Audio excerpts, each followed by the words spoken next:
Greetings, fellow armchair Imagineers. Tiki here. And BlueDragonFive. And welcome to the Main Street Cinema, the show where we discuss the finer points of filmmaking.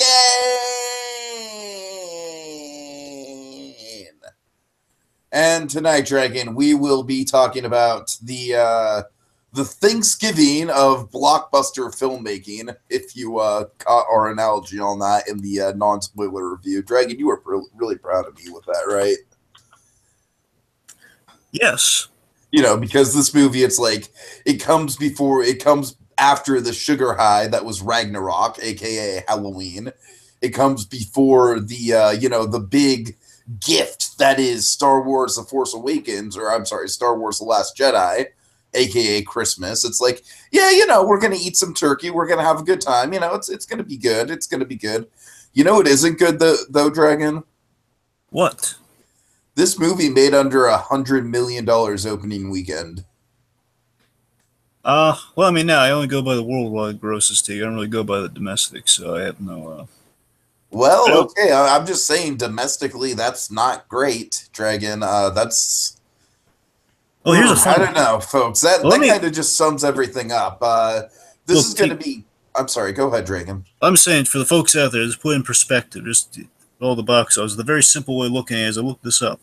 So Justice League was the for superhero films as it stands. It is the highest. It has the highest budget for a superhero film. 300 million. It was budgeted at $300 million, and it's at the top of the heap with superhero films in terms of the highest, most expensive budgets. And so far, I mean, the point is, it still needs to make back its money at this point in time. This is just not an impressive opening number. Like, this wouldn't have been an impressive opening number for a Justice League movie 10 years ago, Dragon. That's a troubling thing. I mean, Batman v Superman had a similar issue. It wasn't quite 300 million, but it was like almost like 50 million away from that. And then essentially, you always have to make back that money. I mean, let's look at a great film that came out in 2016. Let's look at Deadpool. Deadpool, of course, had a remarkably low budget, and of course, in its gross, not only did it make its money back, which was an easy task, but it overperformed, and it amazed all.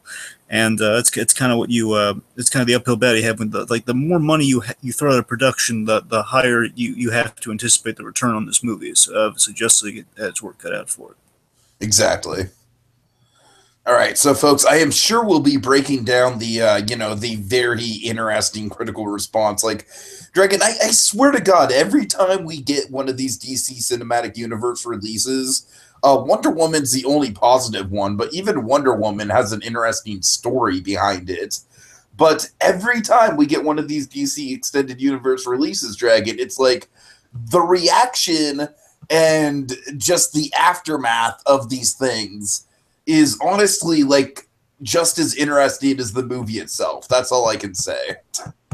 It's fascinating to me that like this DC Extended Universe has just become an enigma where it's like, Dragon, by the time they've kind of lulled me into mediocrity with like Justice League, where it's like, oh, it wasn't nearly as bad as Batman versus Superman, then I'm like waking up to the reality that basically everyone hates this movie.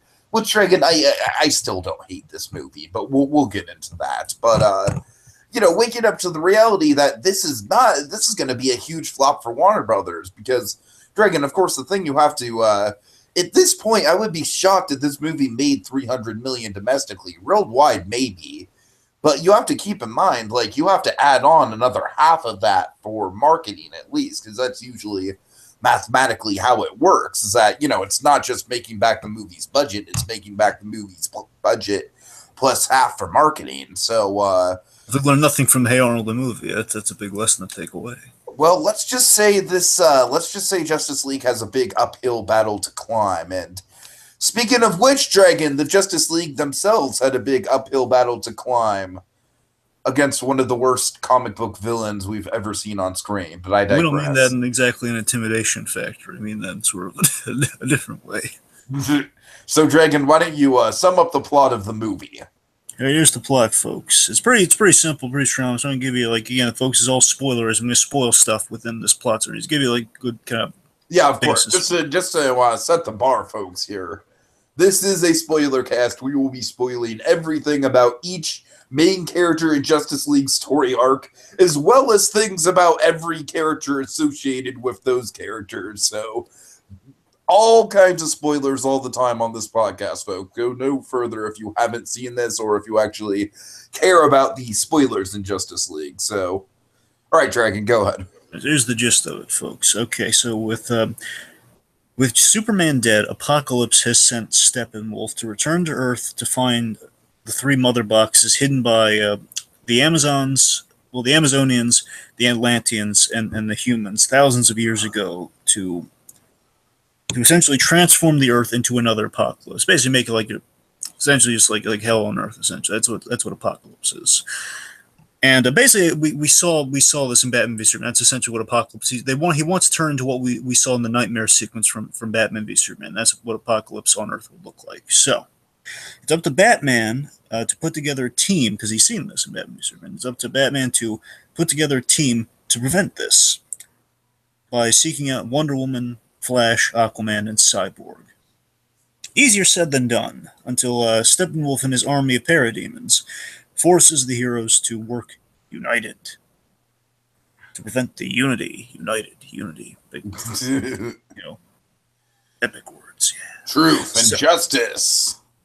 So realizing they're outgunned, the team basically getting the act two. Realizing they're outgunned, the team debate using a mother box to bring Superman back from the dead. Very much like how Cyborg was saved by a mother box. As again, that's what we see. Also, how General Zod became a big CGI monster.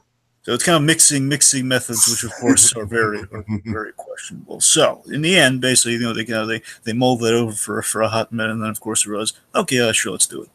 So Superman lives, not that one. Superman lives, which leads to a temporary mandated scuffle ended by Lois Lane.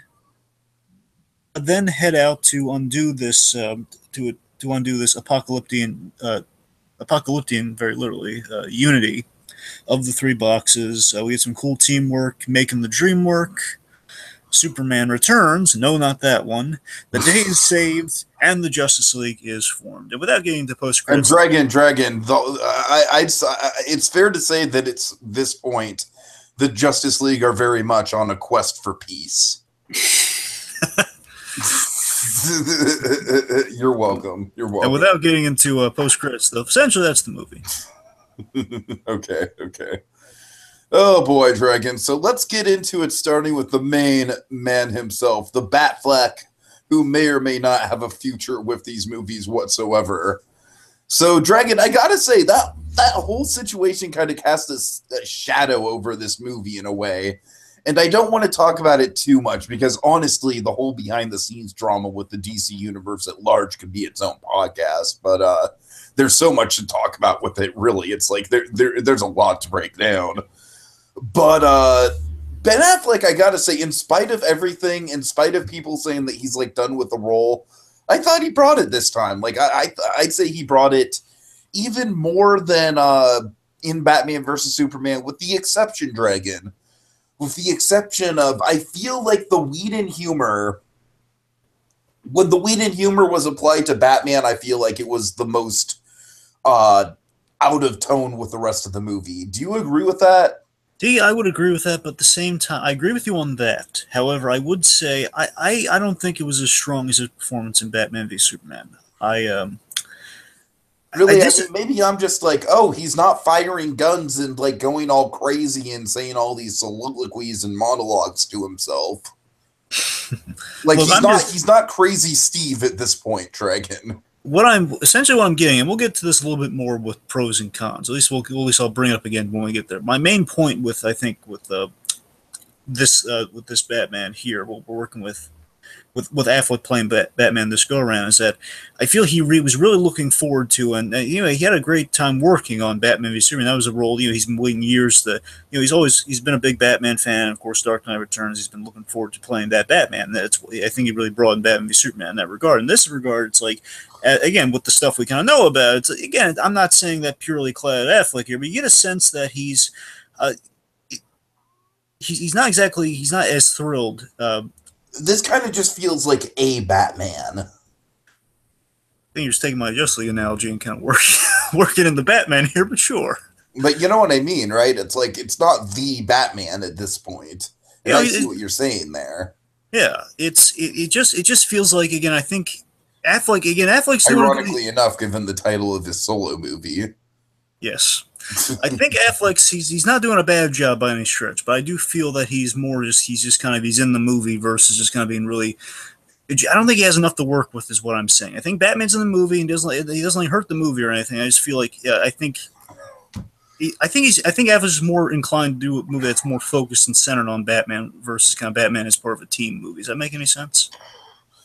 It does. It does. Having said that, Dragon, of course, one of your favorite moments is centered on Batman, and we'll get to that when we get to that. But it is one of my favorite moments as well. So, But looking into the Batman character, kind of what we have. Dragon, Kind of here's the thing I really like about the Batman character that kind of made me do a 180 on Batman versus Superman, and maybe is why I like his arc a little bit more than Batman versus Superman, is you get a lot of remorse for his actions in Batman versus Superman. You know what I mean? Like, there's a lot of like, and it's done in a more kind of fast-paced tone than if this was done. I'm curious, like if this was done in the Snyder cut, I have a feeling that this Batman storyline of being like really brooding about about Superman's death and causing all this chaos and everything like that, and the butterfly effect of it and all that.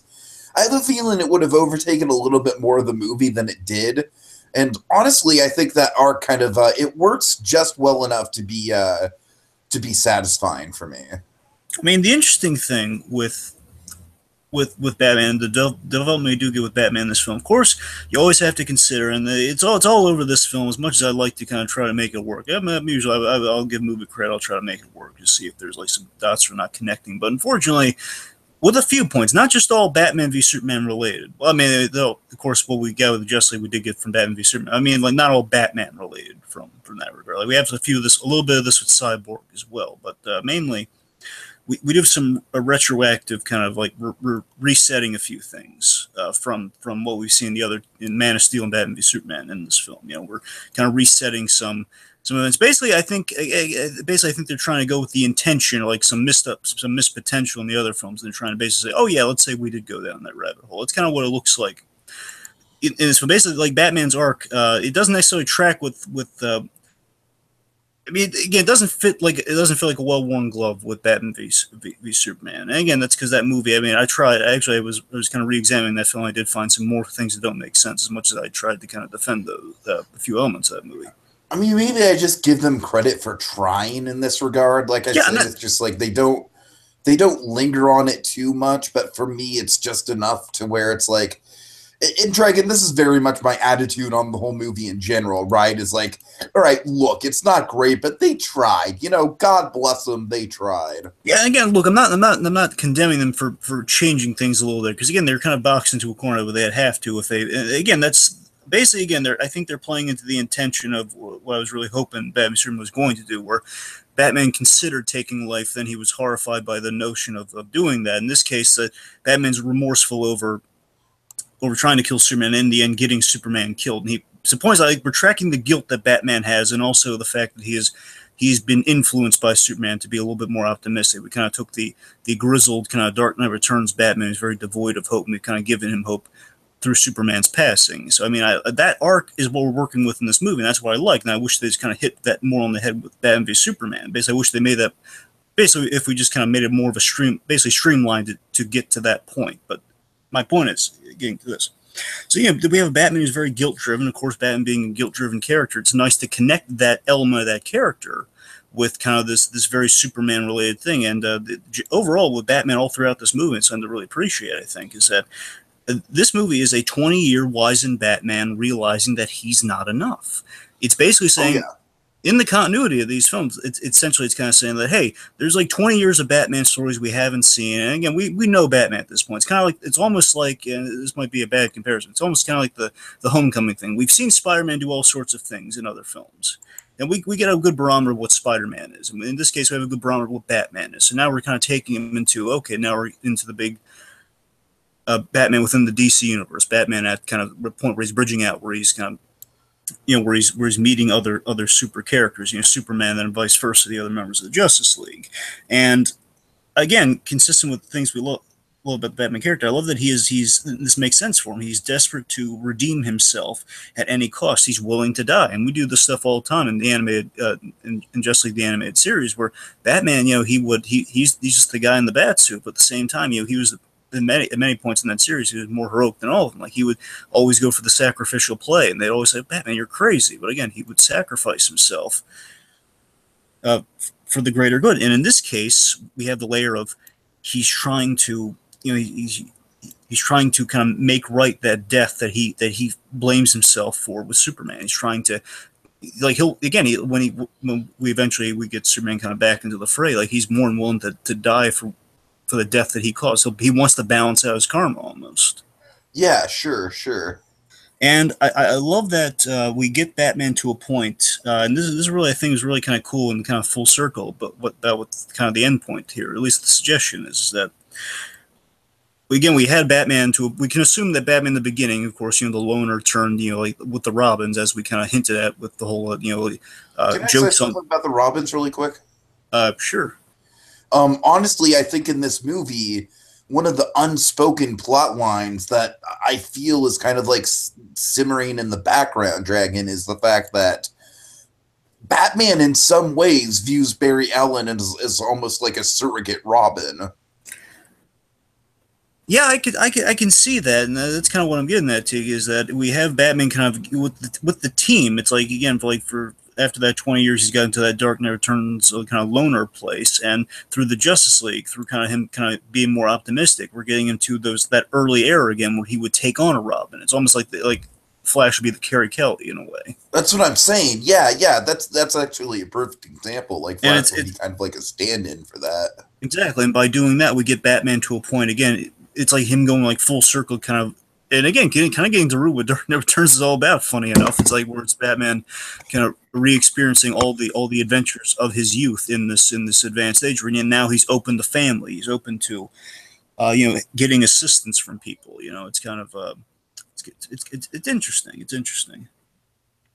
And Dragon, that's the thing about this movie, is that this movie is fundamentally very flawed, but there's just enough good stuff in there where it's like, damn it, like.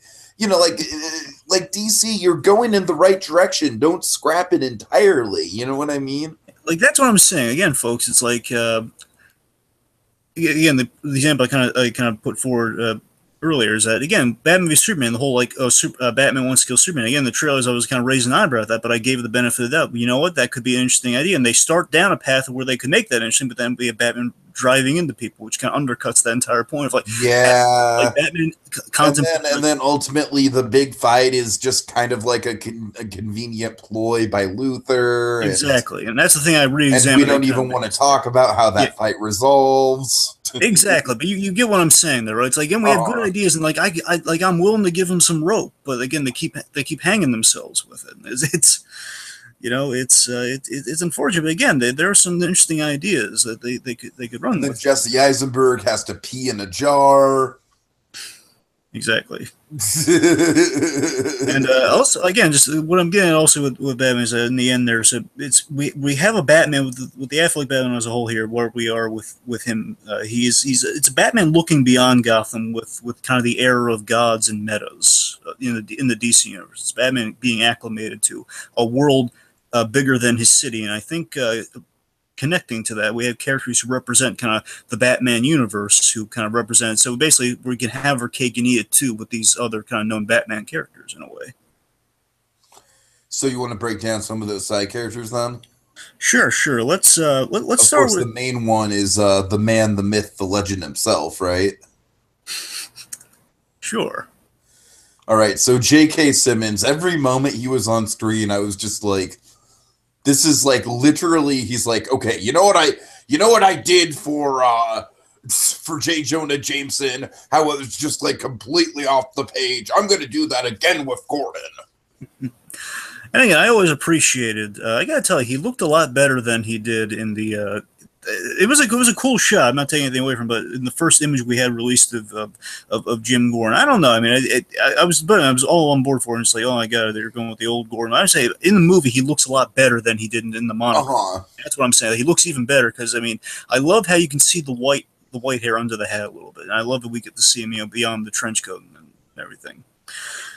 And like we have that moment. It's like that great little moment we have where he's inside the GCPD, kind of like the cops are going to him and giving like the descriptions of the parademons, like that sort of stuff. And I love that we had a moment like that. And again, we used him very sparingly, but as Tiki says, he's so in character. Every moment we get him, he's just like magnetic. Yes, and it's fascinating, Tiki. There's a moment here. Again, I don't want to give. Again, let's say there's a moment that is very much like the brief bit of Jim Gordon we do get in Mask of the Phantasm. They capture that in this movie. Okay, gotcha. It's very literally, in this movie here, it's like we have a moment where Jim Gordon is a staunch defender of Batman, where he is basically, there's all this parademon confusion. Like, oh my god, who does this basically does this sketch remind you of anything? Right, yeah. And of course, Gordon being smart enough to realize, no, that's not Batman. I know what you're saying. It looks like it's not him. And that, of course, I think Jim Gordon represents kind of the ties to Gotham. Gordon represents the city, but at the same time, again, he reflects Batman's arc a little bit by showing that, while Batman, of course, is always rooted to Gotham, he is still kind of, as Gordon kind of, let's just say, bumps into, he kind of has like a very quick meet and greet with all the heroes of the Justice League. On the rooftop, it's kind of him realizing the world's changing, like it's the, it's kind of him getting a chance to kind of see, okay, yeah, we have like how many of these guys, how many Batmans are there essentially? Yeah. So again, I think it's kind of reflecting that's kind of what Batman's arc is. It's a quick little glimpse of it. We'll get to see a bad exit, and the Flash experiences a bad exit along with him. And Gordon, with all these other heroes, he's still at the receiving end of the hero exit, of the Bat exit. Oh wow, that's actually really rude.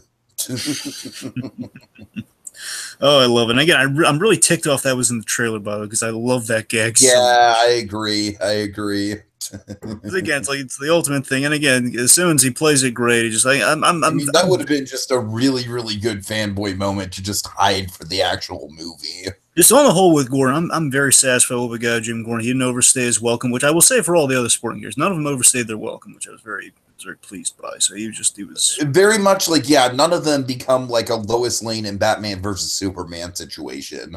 Yeah, Gordon's not throwing the kryptonite spear in the water, then having to dive to get it. Oh god. Well, okay, you know what, Dragon? To be fair, if Gordon was the one throwing the kryptonite spear in the water, don't you think that would be a little badass? It would, because just what a little.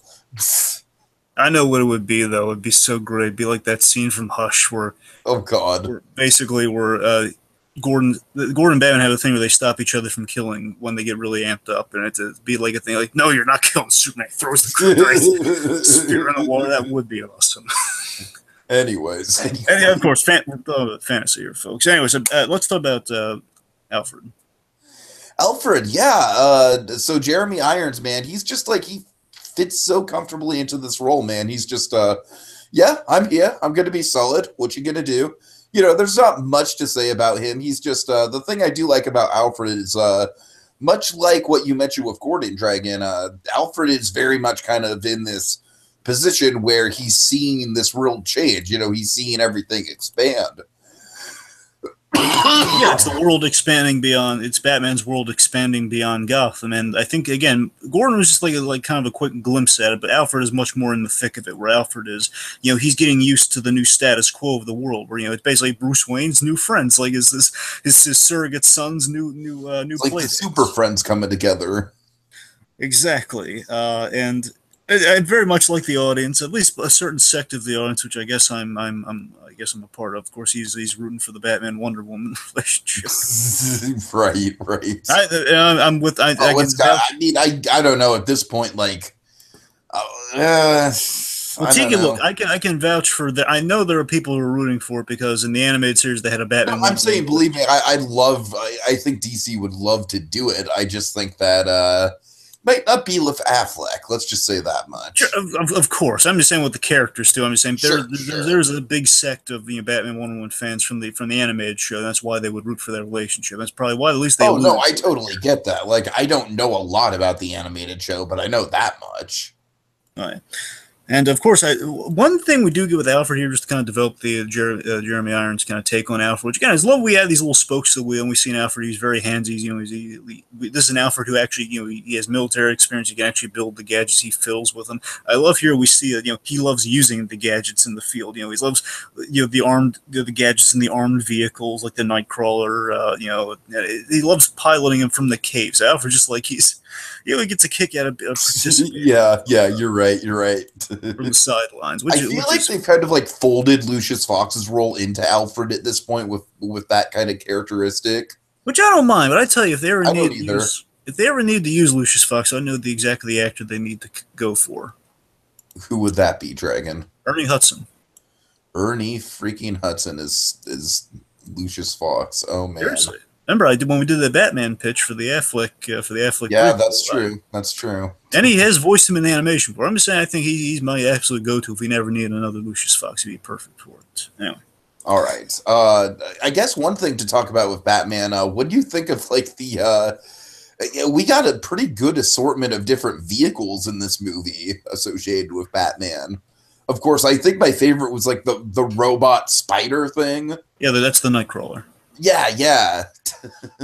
Of course, everyone's the gag in the marketing. There's everyone just kind of looking at the marketing, and I have to agree with them because Lego Batman came out this year. Of course, we all love Lego Batman, and the Lego Batman had the Scuttler, and the Nightcrawler very much resembles the Scuttler. So a lot of people thought, oh my god, they love the Lego Batman movie too. They put it.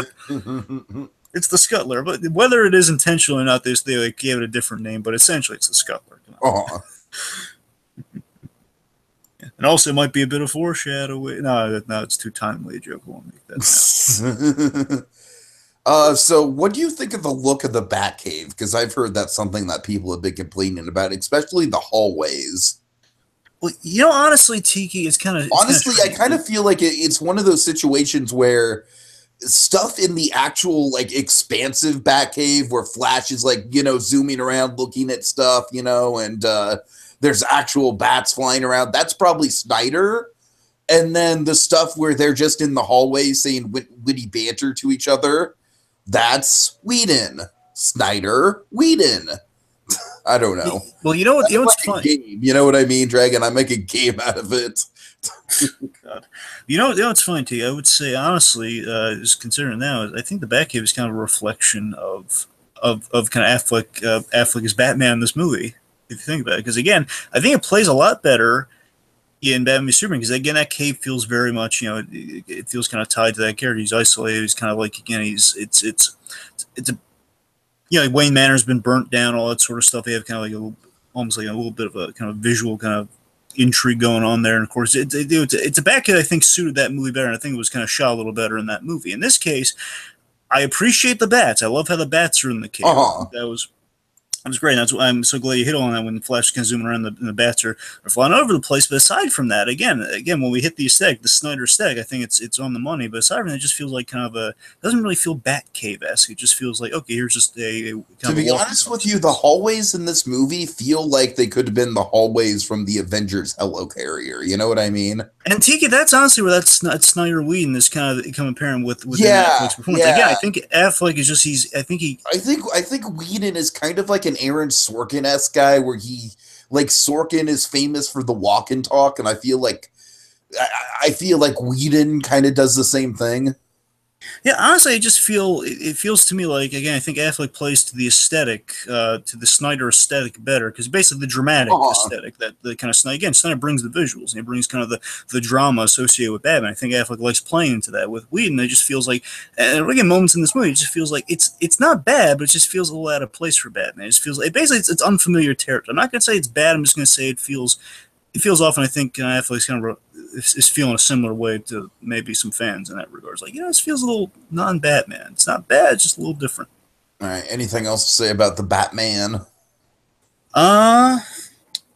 No, again, I think again I like the arc the Batman like the arc the Batman goes on the whole it's just realizing that he's not enough, and we kind of address that with how people are just kind of like calling him out, like, you're the guy in the bat suit, and of course yeah, with that powers, no offense, that's that sort of thing. So yeah, I think we play Batman as yeah, Batman's arc's good. It's just it feels a little out of place here and there. Okay. All right, Dragon. Well, let's move on to the main man himself. Let's go on to Superman. And of course, folks, just want to reemphasize this is a spoiler podcast, and I don't think it's that big of a spoiler to say that Superman is in this movie. However, Dragon, some of the stuff involved with Superman is, I would still urge people, of course, it is probably the biggest plot line that hasn't been spoiled by marketing yet. So by all means, if you haven't seen the movie and you want to, I would urge you not to listen to this. So Dragon, I think you and I were both kind of gushing about Superman during the our initial reactions, where we both really weren't crazy about the movie, but one of the things we really loved was Henry Cavill kind of came full circle from doing an interesting kind of kind of dark and gloomy interpretation of Superman for the past two movies. And I gotta say, Dragon, if there's one thing I got of Henry Cavill's performance in that era, it's the extended edition of Batman versus Superman, which kind of shined a lot more light on his character development. So I think the road is kind of paved in an interesting sort of way for this. And I gotta say, Dragon, going forward with this, Henry Cavill is like the one person I really want them to keep around. Like, Gal Gadot's great. Ben Affleck is kind of like he's got one foot out the door. Ezra Miller's fantastic, but Henry Cavill to me is like at this point he's kind of like the opposite of Batman, right? Where it's like this isn't a very well-defined Batman in this movie. Henry Cavill to me is like the Man of Steel in this movie. What do you think? It's like we're course correcting on things with many of these, with a few of these characters. Like with Batman, it's more just kind of like a plot course correction. Superman's a character course correction. That we're allowing Cavill. Cavill's been biting at the teeth for all these films to play the fully formed kind of Reeve era Superman. I don't want to just say only you can only play the Christopher Reeve. I'm just saying basically the Superman as he exists, because Christopher Reeve just embodied that character so much. That's why when we say Reeve, we just mean Superman classically. Well, when I say Reeve, I mostly just mean he's not afraid to freaking crack a smile every once in a while. That's what I'm saying. Like, it's like I think I'll tell you. Like he's not saving kittens from trees or anything like that, but he's a more optimistic and outgoing guy. You know what I mean? Tiki, I think I've mentioned this to you before. You know what kind of defines Superman for me? Like when I'm looking like kind of Superman like art or stuff, or I'm looking for like an image of Superman, or I'm looking for art to buy, or I'm looking like for a shirt with Superman on. I would always gravitate towards. I never gravitate towards. I mean, I still have like a shirt of this, but I never saw it out really. Is that a Superman with the red the the heat vision eyes and like a big scowl or like a grimace on his face? That's not Superman to me. Of course, you got a lot of that in Batman v Superman. That to me is like that. Again, Superman's like a smile. Like he looks determined, or he looks kind of stoic. That's a Superman to me. Like especially the smile. Again, it's that friendly, that hope, that optimism, which again Cavill's finally been able to embody. Now, looking at kind of where we go, Superman here again. Before we get to kind of that when he kind of fully wakes up, because of course he was dead. Dragon. Let's just say full spoiler alert here. They don't just bring him back to life. They literally dig up his dead corpse. They literally dig him up. Yes. They make a point of showing that. Yep. Yeah. Go ahead. So, a question that's kind of raised, I've been stewing on a little bit with Superman, is that where we go with him before he kind of fully wakes up and we get back to kind of the optimistic, kind of like classic Superman, is that you kind of ponder, there's the ethical dilemma of like, do we bring Superman back? And Superman coming back, you got to wonder like if he enjoyed, kind of being at peace. And basically, I'm inferring this, bear in mind, but you got to infer that Superman, he was buying into the cynical worldview through Batman. I mean, if you're Superman, and at the end of Batman v Superman, it's like, okay, there's this guy who's trying to kill me just because I'm an alien.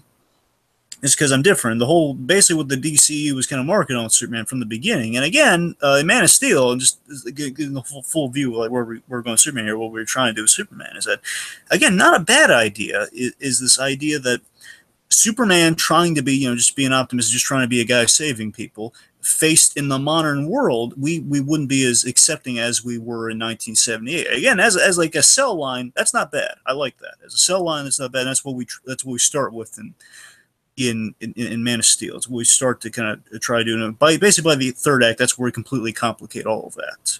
Oh yeah, so, big time. Yeah, again, just not to go into the whole thing, but just to say broadly, it's kind of what we do there. And Batman v Superman is kind of, it's still trying to kind of examine that idea, but then we're kind of hitting it on those. Dragon, like Batman versus Superman, like I think the theatrical version of that movie's a mess, and I think the extended version, it's still not a fun movie to sit through by any stretch of the imagination. We get more Clark Kent, and that's valued. Yeah, exactly. Like we get more of the like it feels more like a Clark Kent story. Like it genuinely feels like a director's cut that actually adds in like a significant layer to a character that wasn't in the theatrical edition.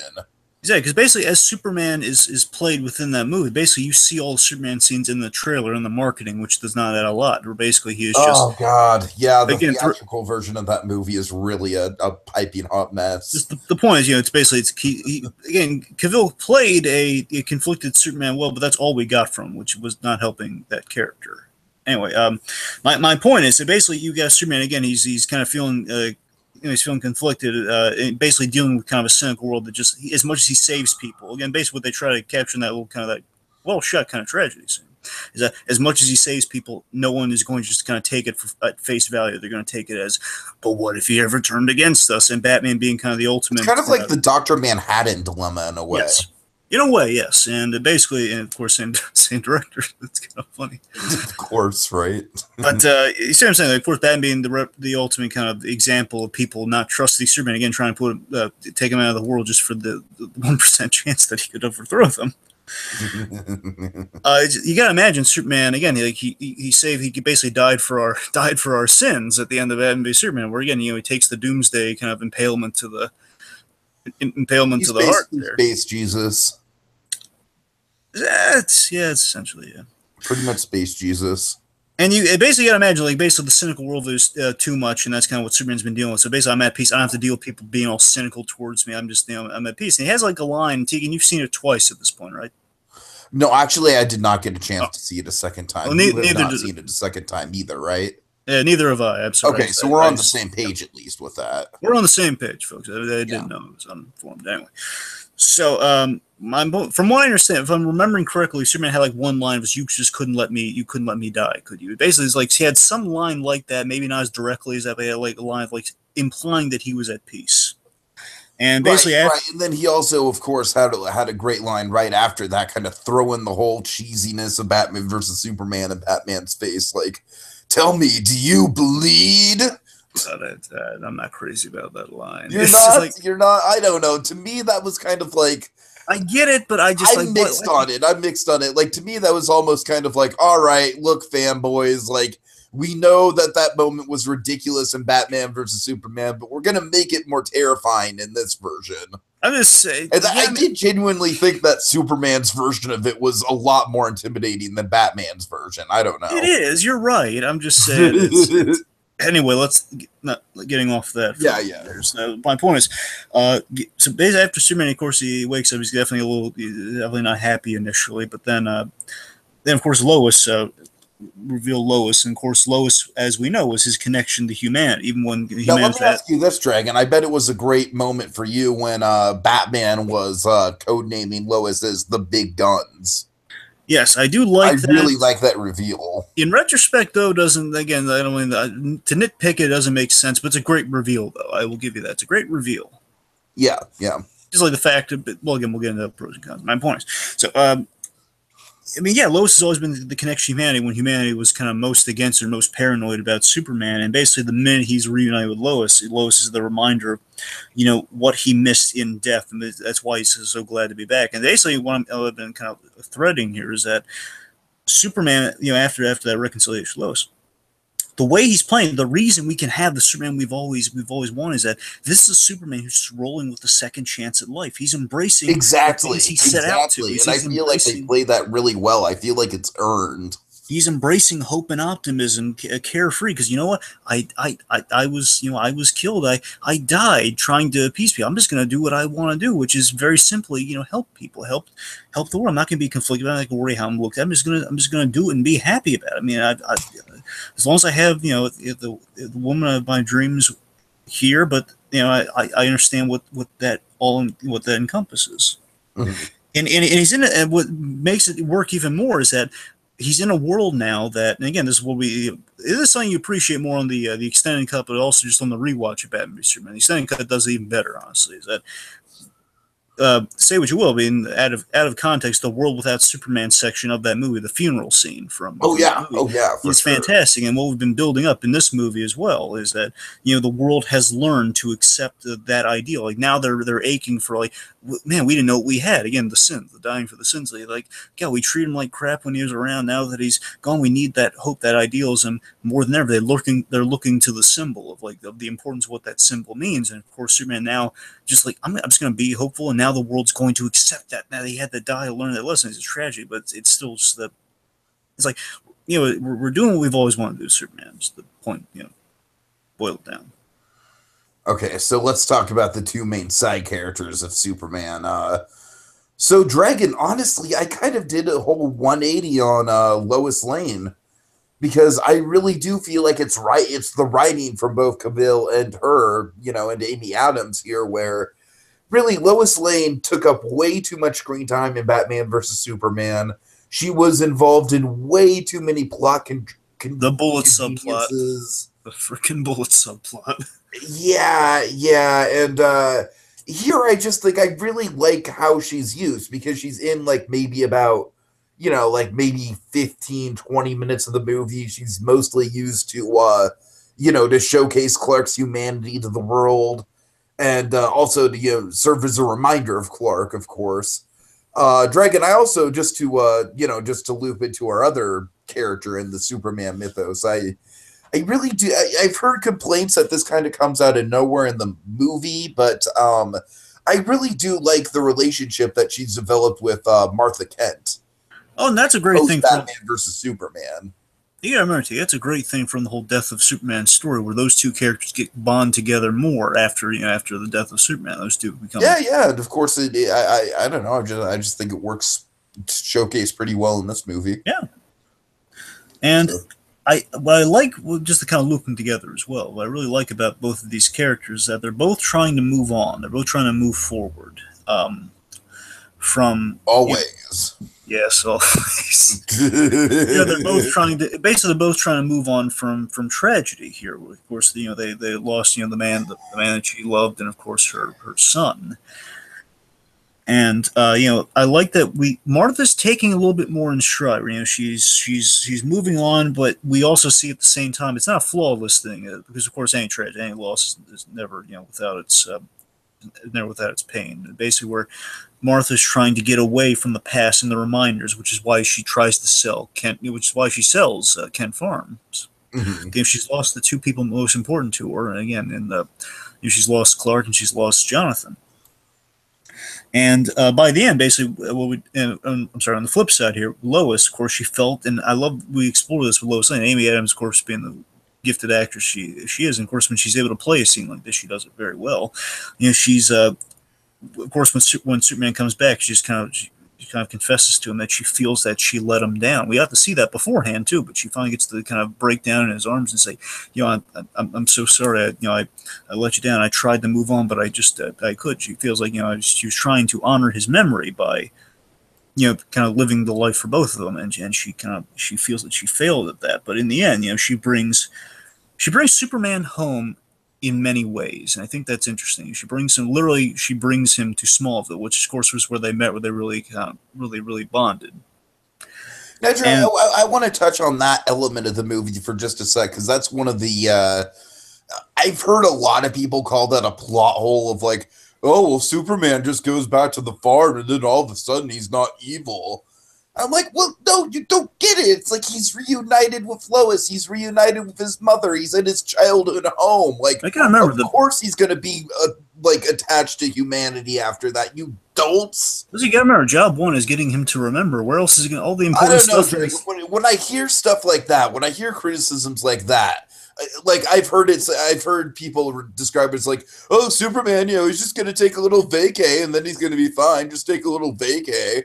Dragon, to me, that's just like that kind of stuff is just like you're just looking for nitpicks. You're just actively looking for things to nitpick at this point. And that's not a fun way to enjoy a movie. I don't know. Maybe I'm just like an optimist in a cynical age. I don't know. Who knows? So again, it's This like movie's kind of turned me on its head, Dragon. What can I tell you? you see what I'm saying? It's kind of nice that like literally bringing him home kind of brings him. No, Brings I him home there. absolutely see what you're saying, and that's kind of my point. Like, it's not just like, oh, Superman's gonna take a nice little vacay. It's like, no, it's literally the point of the plot. It's like we have to get Superman on ground level where he connects to humanity and wants to fight for it. It flows perfectly for me. And I think the beautiful punctuation to it all, Teague, is just that great scene where Martha, I love that Superman can hear her in the distance and just knows that you told her. And then basically the three of them kind of. Dragon, I got to admit, I was very, very close to shedding a couple man tears in that moment. I mean, how nice is that?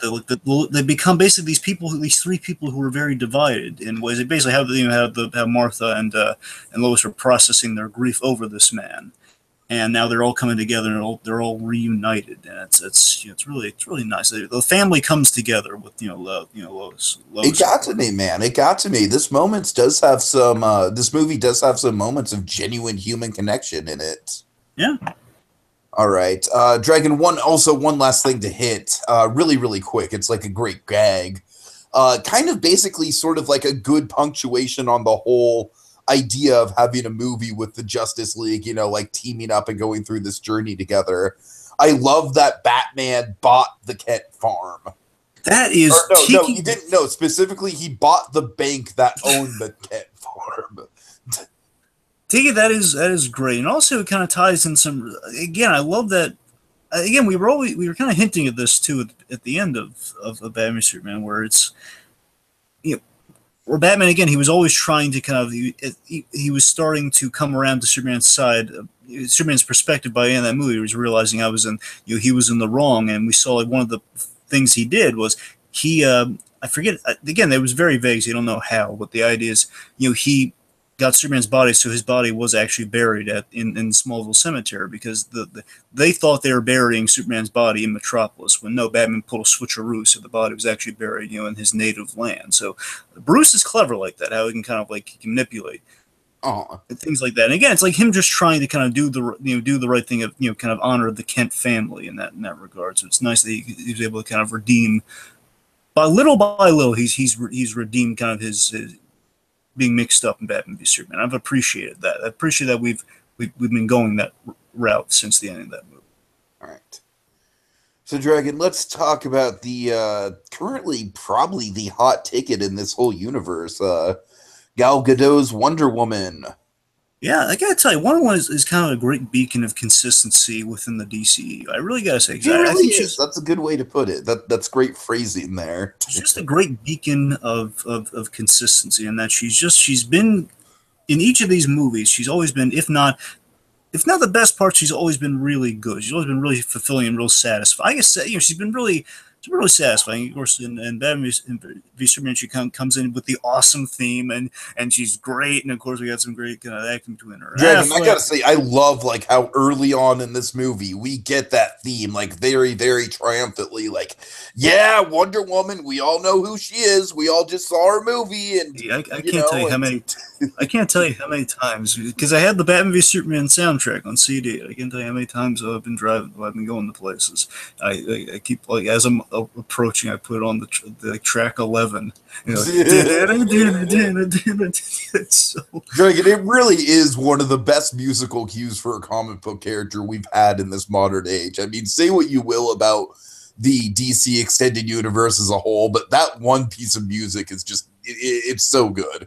Yeah, I mean, good.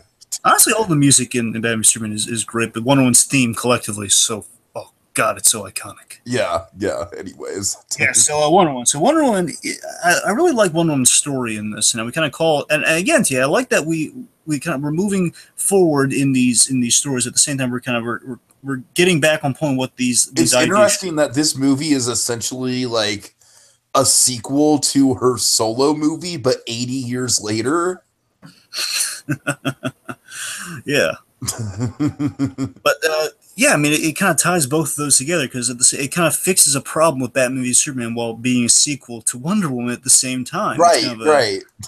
because it addresses the problem of that you realize with those two movies. I'm saying that collectively because where we leave her, Batman. The idea is she went underground after Wonder Woman, and Batman calls her on it in a really good scene where I mean, again, it's a really well written scene, I guess. Where No, that Batman, that scene was like definitely one of the many scenes in this movie, honestly, Dragon, where I did really buy into the team dynamic of it all. And like you were saying, like kind of like the will they won't they tension of Batman and Wonder Woman in that moment, very much leaning in the won't they direction. But I imagine that there were moments of tension like that in the animated series as well. sure, well, sure, to keep it simple, I'll say sure, yeah. To keep it simple, all I'm right. saying they were very sympathetic. I mean, they were like ridiculously compatible, but it's a yeah, I get you though. Anyways, But yeah, it's interesting. But what I love in that scene too is Batman's kind of call. It's very interesting. The more I think about it, is that Batman and Wonder Woman are kind of calling themselves out on getting over loss because of course these are two characters that are tailor made for that. Especially Batman, of course, whose whole persona is built on loss. right, And right. what's great about Wonder Woman is that we kind of we explain. Basically, we address why she is why she hasn't come out of hiding after all those years, and then basically we addressed the big thing because we saw her. She had the best out of the three characters in Batman series. She had the best chance of taking out Doomsday. Uh-huh. She was kind of doing she was putting the biggest dent in him. Honestly, I've killed things from other worlds, which is awesome. And she's in this movie. She's coming to grips with becoming an icon. I love that direction Wonder Woman in this movie. She's becoming Yeah, I love I love all the moments where she's and I don't know. I mean, this does feel like kind of it's an easy get. You know what I mean? But I love the moments where young girls are looking up to Wonder Woman in this movie, and then Wonder Woman. Specifically, the reason why I love those moments, Dragon, is that Wonder Woman doesn't quite know what to make of the admiration she's getting, like you were saying. Yeah, and Tiki, also it's a great thing. Classic Wonder Woman. I love Tiki. I always love when you do this, and I'm pretty sure they do this in the movies. That you'll notice it's not all girls. You have girls and boys because the thing is like Yes, of all course. kids. All that's the thing. Famously in the comics, Wonder Woman was a great role model of the kids. Like she was where Batman and Superman they were kind of. Basically, they were representatives of justice in different ways. Wonder Woman was always it was always kind of the kind of the PSA spokesman of it all. Now, she was the most hands-on between like Superman. You get a sense of like it would be almost like a Captain America PSA. In Wonder Woman's case, like she would be the one like teaching the kids softball. That's the thing. Like she would be the one who would take the hands-on role. Like she wouldn't represent something. She would be something, man. She would do something. That's the thing. And she very much kind of almost like in the Rose of the River type way. It's like, hey, you think you can do something? You can do something, man.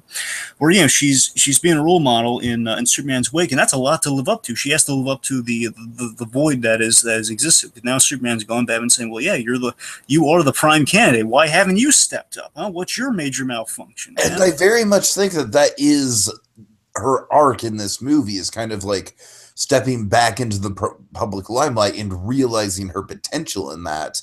And of course, Dragon, we've seen the whole, we sat through a whole solo movie of Wonder Woman kind of, in her prime, in the war, in the trenches of everything. And what's so great we about know how great of a leader she can be. What's really cool about that, Tiki, is that her whole, just, her becoming a member of this team, is that it's her being part of a team like back in World War One, only with a group that can match her abilities instead of just kind of being like the standout of the group like she was back then. Sure. So I mean that's that's really cool. And again, just addressing kind of that kind of that flaw of like why'd you go underground? Because she didn't want to be looked at. Basically, she had a good explanation movie. Her explanation movie is that she didn't want to. she didn't want to lead people to their death. So basically, she was haunting that she didn't want to basically be an ideal that she didn't want people to follow her just because of who she was. She wanted them just to believe in the cause, essentially. Uh-huh. She didn't want to lead people to to their own demises. That was kind of the again, like Steve Trevor. She was I mean, just you kind of got to keep in mind, as much as I bash on the whole God of War thing at the end of the movie, at the end of her movie, it is a very harsh lesson for her to learn. You know what I mean? It's a very spirit crushing lesson that she had to go through with that whole thing. And just with the Batman Wonder Woman dynamic, I mean, I like that they're played like good friends, and again, the idea they've kept in touch, and that they're very like-minded, and I love the shoulder pop scene. The shoulder pop scene I thought was great. Or basically, Batman, of course, he's been kind of battered, and I love visually we have storytelling going on here. Where basically, Batman is. She sees kind of the mortal man here, where Batman's all battered and bruised, and basically she kind of gets in that moment that Batman is somewhat, he's overcompensating among a group of super people, but at the same time, he's kind of punishing himself for Superman in ways he doesn't have to. So she's starting to get why Batman's been a little standoffish and basically why he was so dead sick. She was against bringing Superman back. She understands it in that moment why he had to bring Superman back, no matter how destructive it was to it. Again, Batman did risk dying because again, Superman most likely coming back, going to be ticked off at Batman after the whole you trust that spear, man. And also, Dragon, it's just like, come on, it's a superhero team up movie. These guys are going to have to fight each other at some point. Exactly. Exactly. But again, I've always thought the Batman Wonder-Woman relationship could work and just made so much sense because aside from just the fact she would respect the crap out of him, but secondly would be the fact that he is a moral man with character, very much like Steve Trevor. And as we've seen that in the DCU, Steve Trevor very much had, he was a guy who went for the sacrificial play. Sure. As Batman has done within this movie. So again, I think there's a lot of she could see a lot of Trevor-esque qualities in Batman. So I think it would make a lot of sense. But again, I love that we're in a position where they don't have to get together, but they're still just they're good friends. They got done. I mean, Alfred wants them to get together because he just wants Batman to get together with somebody. Right. Okay, I guess really quick, Dragon, we should touch on the scene on the island, which honestly I thought was kind of like the weakest scene in the whole movie. It's pretty much served as the introduction of Steppenwolf. I think I think the extended cut might shed light on this because something we should address a little here, I guess, is that there were definitely some deleted. There was a lot cut out of the movie. Yeah, for sure. And what I think, Tiki, I think they repurposed the scene because I know that Robin Wright had a cameo. And, of course, Robin Wright, again, spoilers for Wonder Woman, too, folks. Robin Wright, she doesn't exactly make it out of that movie. Yeah, not exactly. She was good in that movie. Let's just say she isn't exactly... Oh, I loved her character. Yeah. Yeah, I was she was sad great. when she passed, but... That's what I'm saying. So she died in that movie, implying that, she could have just been inserted into the war scene, then cut out. But if not, they might have this scene, like, as a flashback of him like trying to get the box, but now I'm saying it kind of makes less sense. The point is we were going to have Robin Wright, and I think we're going to do a little bit more with the Amazons, I guess is what I'm really saying. But we kind of scale it back, and I think they try to overcompensate with those. Like, hey, Wonder Woman's really popular. Let's just make the scene on the island longer, with basically playing keep away with the mother box. Let me say this though, with Hippolyta, I really do like I like her summoning Diana. I love that because Mara in the DCU with Themyscira, the way we're handling it here. Because sometimes they change this to you. Usually it's like eventually they're going to let Diana back on the island, but the way we're handling it so far is that if an Amazon leaves the island, you are not welcome back. You cannot come back. But I love that she has enough faith because again, she hasn't seen her daughter in at least roughly 80 years. What I liked about that also is that it kind of like in the context of the movie and the team dynamic and everything, it gave Wonder Woman her own bat symbol. Yeah. It did. Yeah, basically, like I love it's in Greece too. Again, all the connectors to Wonder Woman. It's just like this giant bonfire that just breaks out in the middle of this Colosseum. Yeah, I just love the faith that Hippolyta has in her daughter. That of course my daughter's alive. She vanquished theirs. I know my kid. She did that. And then basically, there's the next threat. I can only pray that she, that she sees this, and just the faith that she has in her daughter, even though she had to cast her out. But even though you basically had the banner from coming back, it's kind of nice. Uh-huh. All right. All right, Dragon, so let's talk about the speedster himself, Barry Allen, the Flash, a.k.a. I think this guy totally stole the movie, and I also think he's pretty much the super glue that holds the movie together for me. Ezra Miller. I mean, here's the thing. I think the Flash works fantastically well with each and every character in the Justice League. He does. He is very much the glue of the team. He very much brings out the best qualities of all the characters. And I tell you, Tiki, that's a classic thing with that character. He is very much again, definitely in the animated version, and they actually explore this in a couple stories, how Flash is the glue of the team. Everyone loves Flash. It's like everyone loves Flash. So, Dragon, that's the thing to me. With the Flash being done the way he's done in this movie, which it's not the deepest thing in the world, but I do think Ezra Miller he radiates likability. He radiates charm, and I buy him as this like social outcast who is like just stoked to have friends. Like, I love that hook for the movie with him, is that, at this point with him, it's not about saving the world, or it's not about this mission. It's literally just about like, oh my God, like I'm hanging out with all these cool people, and am I going to fit in? And is Aquaman going to like me? Aquaman seems like a jock and I'm like a nerd. So how's that going to work? You know what I mean? And I love it, Dragon. And the Flash, as odd as it is, Dragon, I feel like the Flash is kind of like the surrogate for the audience in this movie, because I feel like it implies that this is very early on in the Flash's career, because Yes. Star Labs isn't even involved in his story quite yet, if I'm right about that. Well, they haven't said anything. We don't know what Star Labs. Again, basically, Star Labs is a little tricky because that's mainly the show on Star Labs. I don't know. Oh, okay. I'm sorry. I didn't know that. Well, at the very least, Barry hasn't gotten his job at the Central City Police Department. I mean, you're absolutely right. Basically, he has not encountered Reverse Flash yet, which yes. I think that's very important to know. Yeah. That's the most. By the way, Bryan Cranston is Reverse Flash. Oh, I'd love that, but I don't know. God, that'd be great. But honestly, who's the bad guy now? Flash. But honestly, you know what? We'll get there. Let's just wait till we get to Steppenwolf. I'll tell you who I think Cranston would be great as. Okay.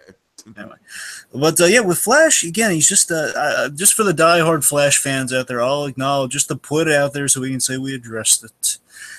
Yes, I get it. Barry Allen is not a jokey guy. That's more the other Flash, Wally West. Basically, you meet him on the Flash show. That's been the constant play with both the TV and the movie. Though, Dragon, the way that I've seen Barry Allen, like, he's not the most jokey guy in the world, but I feel like the show itself is lighthearted enough that they kind of took the general tone of the show and put it into the Flash character.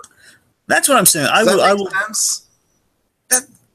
That makes sense. I get it. It makes sense. And what I'm just saying, some people say, like, basically Barry Allen's more of just he's a tragic character with the backstory, and he's very much kind of played straight, and the humor comes from the interactions in the world around him. It's less that he's a jokey guy, and I think what you just said, I think exemplifies that in the show. And with this take, basically he's looking like kind of the Wally West, kind of the one. It's basically the Flash that's in the Justice League animated series. That's kind of a lighthearted one. That's when many people think Flash, they think of that version. That's the Wally West version. So that my point. I'm just addressing it there. It's not a problem for me at all. It's just that's why we had kind of a younger, kind of jokier Flash. Just, again, they're kind of pulling from the best Flashes, essentially, is what they're doing. We have the backstory, but at the same time, he's, a little light. Sure. And honestly, to me, that makes sense for, just from a movie making perspective, that they take the best of both worlds and combine it into one character that would, like kind of fit the actor the most. There's something I kind of noticed with Flash, and the reason I think he's probably much a really good glue for the team, with the exception of Aquaman. From what we know, we don't know it. Again, I think we got some deletes with Aquaman in this regard, but regardless, with a large portion of these characters, they all have tragedy in their life, and they've been trying to kind of move past that tragedy. And Flash, what we have with this character, and again, a reason why he's just tailor-made to be under Batman's wing, is that he's a young, earnest Flash. He is a loner with tragedy in his life, but he takes a lighter approach to it. Where again, he's his father, as his father's kind of telling him, encouraging him to, to go forward. Don't be slowed down by this. And it's the fact that this guy's all the potential to kind of turn dark. He's all the potential to become a Batman. Again, like when when Bruce is kind of reading off the backstory of this kid to Alfred, it's like Alfred kind of expects, oh boy, like I know where that path goes. Yeah, right. Again, the fact that this guy's kind of a complicated, sad life, and all these other characters, of course, with Victor Stone, with Diana Prince, with Bruce Wayne, these are characters kind of, again, the tragedy built into their backstory. At Flash, he takes that tragedy and he's just a kid looking for friends. And that's what I'm saying. That's what works so well about the Flash in this movie, Dragon. Of course, as you said, I feel like it fundamentally just gets the character. And for me, for my money, just this movie fundamentally, absolutely understanding what the Flash is and delivering it on screen. Like, I can't call this a bad movie. I can call it, it's not a great movie, Dragon. It's not, but I can't, I don't know. This is why the reaction to this movie really has kind of gotten me in a tailspin, because really, this is the first, like I said, Dragon, I haven't seen it a second time, but I want to see it a second time. Very much so, and I've never said that about a DC Extended Universe movie before, so it's not great, but for me, it's definitely a step in the right direction.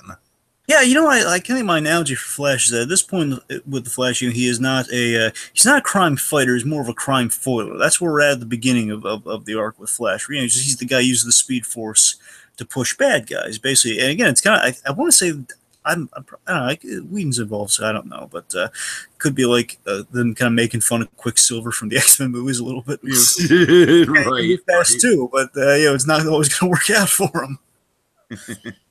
Having said that, I speaking of Quicksilver, I really like the way that they illustrate the, like the Speed Force. Yeah. Because to me, it felt like a good mix of, it kind of almost reminded me of Lightspeed from Star Wars, like the way the Millennium Falcon jumps to light speed. I can kind of see that. Uh-huh. But it's got its own flair to it. Like, it's really, like, I can't quite describe it. Like, I don't know how to put it into words, but it's definitely not just ripping off. It's not just like, hey, we should have the Flash listening to, to an 80s song and running really slow and doing all these elaborate things in slow motion. Like, no, they don't do any of that in this movie. I respect how it's different, because usually they do two things with the Flash. One, he's either a red blur or he is yellow lightning. In this case, we didn't do either of that. He's a guy who there'll be like a swirl of lightning, then he'll disappear, then he'll come back, and many times we'll be in there and we'll see kind of like time slowing around him, which is. But again, we see like those portals opening. I think that's what you're hitting on with the light speed. Kind of these whirling kind of portals opening. And I gotta say, my favorite moment with Flash was the sword bit with Wonder Woman. Yeah, which is cool. I didn't know that again. Dragon, I feel like an elementary school kid talking about this movie, because I love that moment with Wonder Woman and the sword. That was wonderful.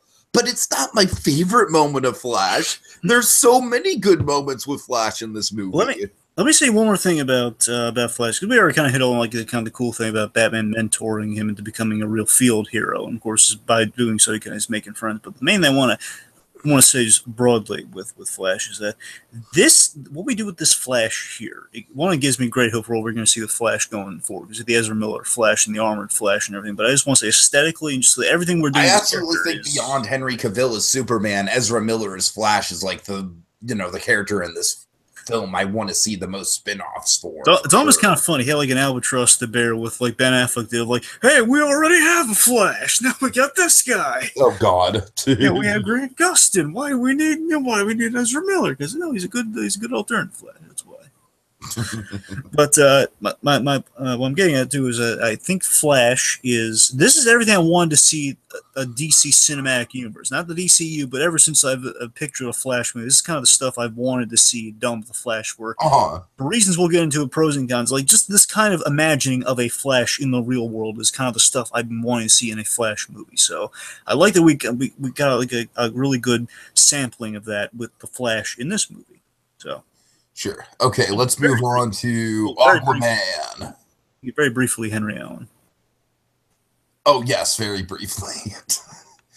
I don't know, Dragon. I kind of feel like you could have cut Henry Allen's scenes from the movie. It wouldn't have affected much. Just save them for for the Flash solo movie. You know what's funny? I going to this movie, I assumed that's what they were doing because they rumor of like cutting all the Henry Allen stuff, and I assumed that we weren't going to see any of this. I mean, there's one at the beginning, one at the end. It's not that they're bad scenes. They're certainly not bad scenes at all. It just they feel a little bit disconnected from the rest of the narrative. Yeah.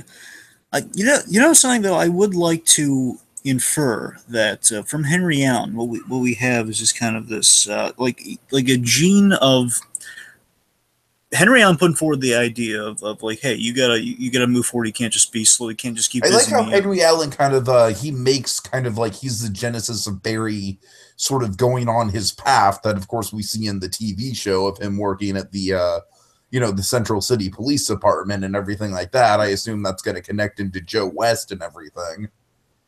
Sure. And Iris was in this movie, Tiki, but they cut her out. So she was. There was a scene. Really? Oh yeah, my God! Yeah, she was in the movie.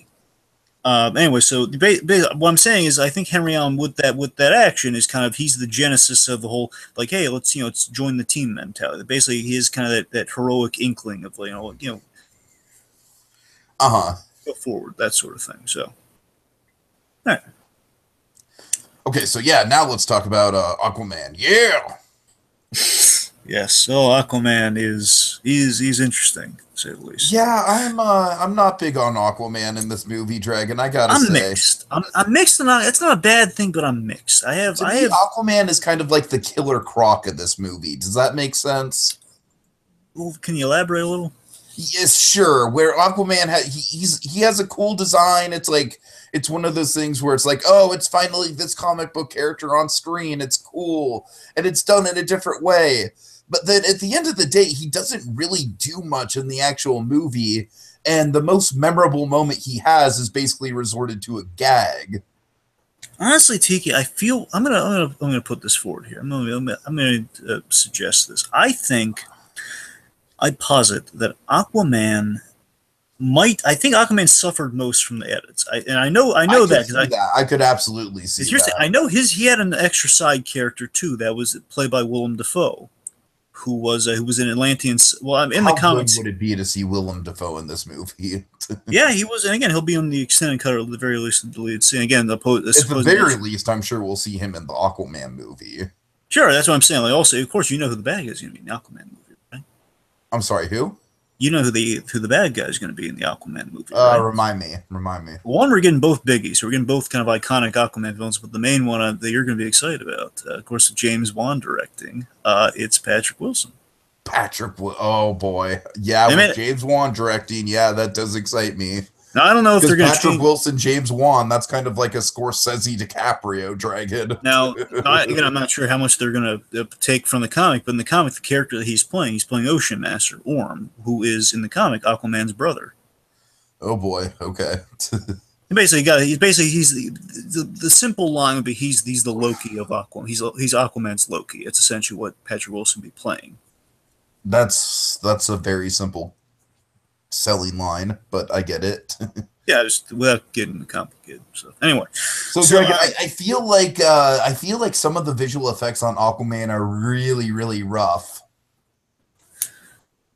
I don't know. However, do get some great practical shot, like when he walks into like the pier and like all the water's like basically anything that they do practically with water is great, but that's really the only great stuff they do with him. When we go to Atlantis, that's where things get a little dicey. That's where things get really dicey, and honestly, Dragon, considering it's the next DCEU movie coming out, that's kind of what makes me worried for the standalone Aquaman movie. Like, I really hope they kind of distinguish the Atlantis look a little bit more, because I don't know, Dragon, having a whole movie in that setting just does not seem all that appealing to me, no matter who's directing it. Yeah, you could, like, being underwater, because basically the device we've seen, again, I was wondering how they're going to address this, and the way we're addressing it here is that Atlanteans can't talk underwater. They have to be in the air pockets to talk. Uh-huh. Yeah, like they're not doing a Which is an telepathic thing. interesting idea, but I honestly I feel like that would be limiting when you're doing a Yeah, whole movie that's based what I. around that. That's what I'm saying, Tika. I mean, basically, they established the rules for Atlantis in this movie. So now we're gonna again, unless they're out would be if they can do the telepathy thing. I believe they're out if they can manage that. But again, it's like not off the table, but it's not implied here. Uh-huh. Anyways, just again on the whole, what I was getting at with Aquaman is again like with the whole. I'm honestly kind of hoping that the Aquaman movie focuses more on like the idea of Aquaman being sort of this urban figure, you know, like this piece of urban mythology in Norway or something like Well, that. let me get to my point here, and this is exactly it feeds exactly what you're asking. To. Okay, go ahead, go ahead. So with Aquaman again, I feel we're missing a lot of stuff, and that's why I'm having an issue with Aquaman because again, the Atlantis that we're missing all the Atlantis portion of it. On the surface, though, we are kind of hitting upon some interesting stuff that kind of connects the intrigue of why some stuff we've hit. The New 52 had a really good start with Aquaman, a really good take on Aquaman that we've seen explore. Basically, we explore Aquaman was his mother was from Atlantis. She was the queen of Atlantis, and his father was a lighthouse man. And basically, he grew up like like a seaside town, and Uh-huh. but he didn't know what he was, and he's had like a few kind of encounters with his mother here and there, but again, he was a man who kind of his father died at a certain point. He was just kind of a guy who was mourning the loss of his father, not understanding kind of what the heck an Atlantean is. So he kind of had somewhat of the Superman experience just with more questions. That's definitely the vibe I got out of what we got from Aquaman's backstory is very much a an underwater version of Superman. Exactly, and then that I think it's filled with potential here. Where basically the idea here is that he left Atlantis for the surface world. Now the idea is like we went through that Aquaman story. He went to Atlantis. Basically, we started the Aquaman story. He went to Atlantis to kind of take his throne. Like after his mother died, he took on the throne. But he rejected that, and this is the part that bugs me. He rejected it for reasons unknown. I want to know those reasons. I want to get an inkling of those reasons because were we when he's back Maybe on we'll the pick up on that with the movie. Who knows? exactly, but I think that hurts Aquaman in this movie that we don't have. Again, I'm not saying we need all the answers. I'm saying give me like a little bit because he has a line which we'll get to at cons that I think really hurts Aquaman in this movie. All right. That it's but anyways but with the town folk hero thing is great, and that's kind of the Jeff Johns. The That's the one new 50. thing that bothered me with the town folk is that how openly Bruce Wayne and Aquaman were discussing Bruce Wayne being Batman in front of all these town folk. Yeah, you're right, but that's you gotta accept like a certain That was one of those moments where I was sitting in the theater. I was like, "Shit, I don't want to be the guy that's pointing out the plot holes, but I totally see this plot hole. It's like staring me right in the face." It doesn't bother me nearly as much as when you keep saying Clark out in the open with cops. Oh and yeah, witnesses that's around. also bad though, Dragon. That's bad. Don't get me wrong. I'm just saying it's like a bad Especially when internal. Lois Lane's right there, and people could make the connections between Lois Lane and Clark Kent. I'm just saying like they're still like off to themselves in the small town. It's a little worse when it's like with like Clark Kent, Lois Lane. Oh man, you take the glasses away. Oh boy, who does he look like? Right, right. But yeah, I mean the whole the town the town folk here that's hitting on like the intriguing stuff with kind of the land dwelling Aquaman, the guy who has history on the surface, like the guy he's a regular Joe, but then that's the sort of stuff I'm really interested in seeing. I like that we kind of started there. It's like he most likely opted for the simpler life because he was most familiar with that to connect to his father, who again might be dead, but we don't spend enough time with him to kind of get to know those things. Basically, he's connecting to the land, to the life that raised him more than he is the life that basically what if Krypton existed? Like what if Krypton was still around? Superman had a Sophie's Choice. That's essentially what you can explore with Aquaman. Right, right. And like he doesn't want to get involved at first with the whole mother box fiasco at first, and just overall, I mean, eventually comes to light after he turns Bruce Wayne away. Then his responsibility is knocking at the door with Atlantis, and I just think how we play Jason Momoa plays Aquaman. He's very much a thrill seeker. He's a he's a thrill seeker, and we have kind of he's kind of like as this kind of this town folk here is very much kind of like the beginning of Man of Steel, like kind of the Superman is kind of he's just going around, just kind of roaming. It's like I the could roaming. see that. I could see that. Yeah. It's like when Clark Kent was kind of roaming around, just kind of doing nice things, taking on But I odd feel like jobs. that's more appropriate to do with a character like Aquaman because like Aquaman is basically like a clean slate when it comes to doing a movie interpretation of him. You're right about that. And by the way, for the record, I love the armor better than the tattoo version. So I like that we had him in that. I love how we had him in the scaled armor. By the way, I was always excited about that visual. And the perspective Aquaman brings that I do like is that he's kind of the skeptic everyman. You know, he's kind of the Aquaman of all people being the everyman, being the skeptic is I think is just funny. Right. And basically, he's the one calling the league out on stuff. So, I mean, I kind of like that. What do you think of the lasso of truth scene with Aquaman? I liked it for the fact that it was again starting to answer my questions about him, like with the whole the missing stuff. But I don't mind it for that reason. It's like I think it's a funny gag. I love the fact he's just sitting on the lasso, and that's we've done that with other things of Wonder Woman's like that. We kind of had that. I don't mind it. I'm fine. No, I very much enjoyed it. Like, to me, that was what I was talking about with the most memorable moment that Aquaman had in the movie for me. But I love how the Flash's line more though. I just like going to our desks. I completely blanked after that.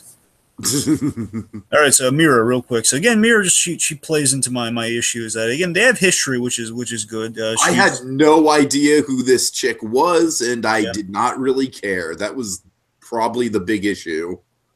They didn't do a good job establishing her personality or her connection to Aquaman. She raises more questions. Like, she doesn't really, out of all the supporting characters, Mira's the least. And I get a sense that again, with more time that we're not getting, she might. I get a sense that this character was like in at least 2 more scenes in the movie that got cut. Exactly. So basically, it's like we can't form a fair judgment on Mira. Yeah, exactly. Because when I say like I didn't like the character, I what I should be saying is I didn't really get a fair feel for the character. I mean, the only thing we know is that she was a fan of Aquaman's mom. She's a supporter of Aquaman's mother, which is true to the character. Basically, she was like a guard of Atlantis that eventually fell for Aquaman. She was like the head guard. So she's shouldering the basically it's implied she's shouldering the responsibility. She might be again. I don't know what Patrick Wilson's doing, so I can't really factor into who's running the throne of Atlantis right now. So she might be running it. Oh, what's Patrick Wilson up to? I can't tell you, but she has hope for on that. So again, she raises too many questions, not enough answers. But again, it's not on her. It's on the editor. All right. Okay, let's go to Cyborg. Yeah, Cyborg. Okay. Honestly, Dragon, I think the most interesting thing to talk about with Cyborg is the CG. Yeah, 3 million doesn't buy what it used to, Tiki. It does not buy what it used to. Okay, here's the thing. There is one look that they gave Cyborg in this movie that I honestly thought worked with the effect and was actually somewhat convincing. Tell me it was the Way of the Metal, because I love the Way of the Metal. No, it was when he was wearing the hoodie. Oh. Like the zip-up hoodie. I'll give you that. I like that you can kind of see like the... Yeah, exactly. That's what I... Basically, Dragon, I think visually with Cyborg, the best thing we do with him on a visual level is build him up in his first appearance. You know what I mean? Where it's basically kind of played like a, almost kind of like a Frankenstein's monster type reveal or something like that. Where you're building up the appearance of him. You're building up all the little intricacies. You don't see his full metal body at first. You just... see him in the hooded sweatshirt, and you see the blue light, almost kind of like the arc reactor, the way that when Tony Stark wears a shirt and the arc reactor kind of glows through the shirt, sort of like that. That was kind of the stuff that was really selling me. Unfortunately, there's a few moments in this movie where the camera pans out from Cyborg and it just clearly looks like it's 1/3 of the actor's face and then a video game CG character. It's really bad. So let me say this to you. I think what's interesting, I think what Cyborg brings about, and it kind of extends all the characters, is that all of them, even Batman, they all are representative of Superman to some capacity. And I really like that Superman is, as well as Flash being included in the team, I think Superman, of course, is the umbrella for the team. He's the one who's kind of, his shadow is extending over all the members. Of course, as he should be. And if you look at all of them, think about it for a minute here. Of course, Cyborg is kind of the power discovery. That's what Cyborg is. Cyborg, it's kind of like his power. The idea that what we're doing with the Cyborg character in this iteration is that his his suit, not his suit because it's him. That's the thing. I don't want anyone to kind of screw it up. Is that again he lost body parts. Like all that's left of all the flesh you see. That's all that's left pretty much. The idea he is evolving into, again, they don't really explicitly state this, but again, it's kind of unclear if they're. I assume they're going this way. That's what they've been doing with Cyborg in the New 52. His technology is apocalyptic. Basically, his that's why the Mother Box worked on him because the Mother Box gave him apocalyptic technology. Which that's why it's evolving. And that's why it's kind of growing and giving him new power. So you have like kind of the power development that Superman had. Like you have some interesting kind of like sci-fi ideas there with Cyborg. I thought we do.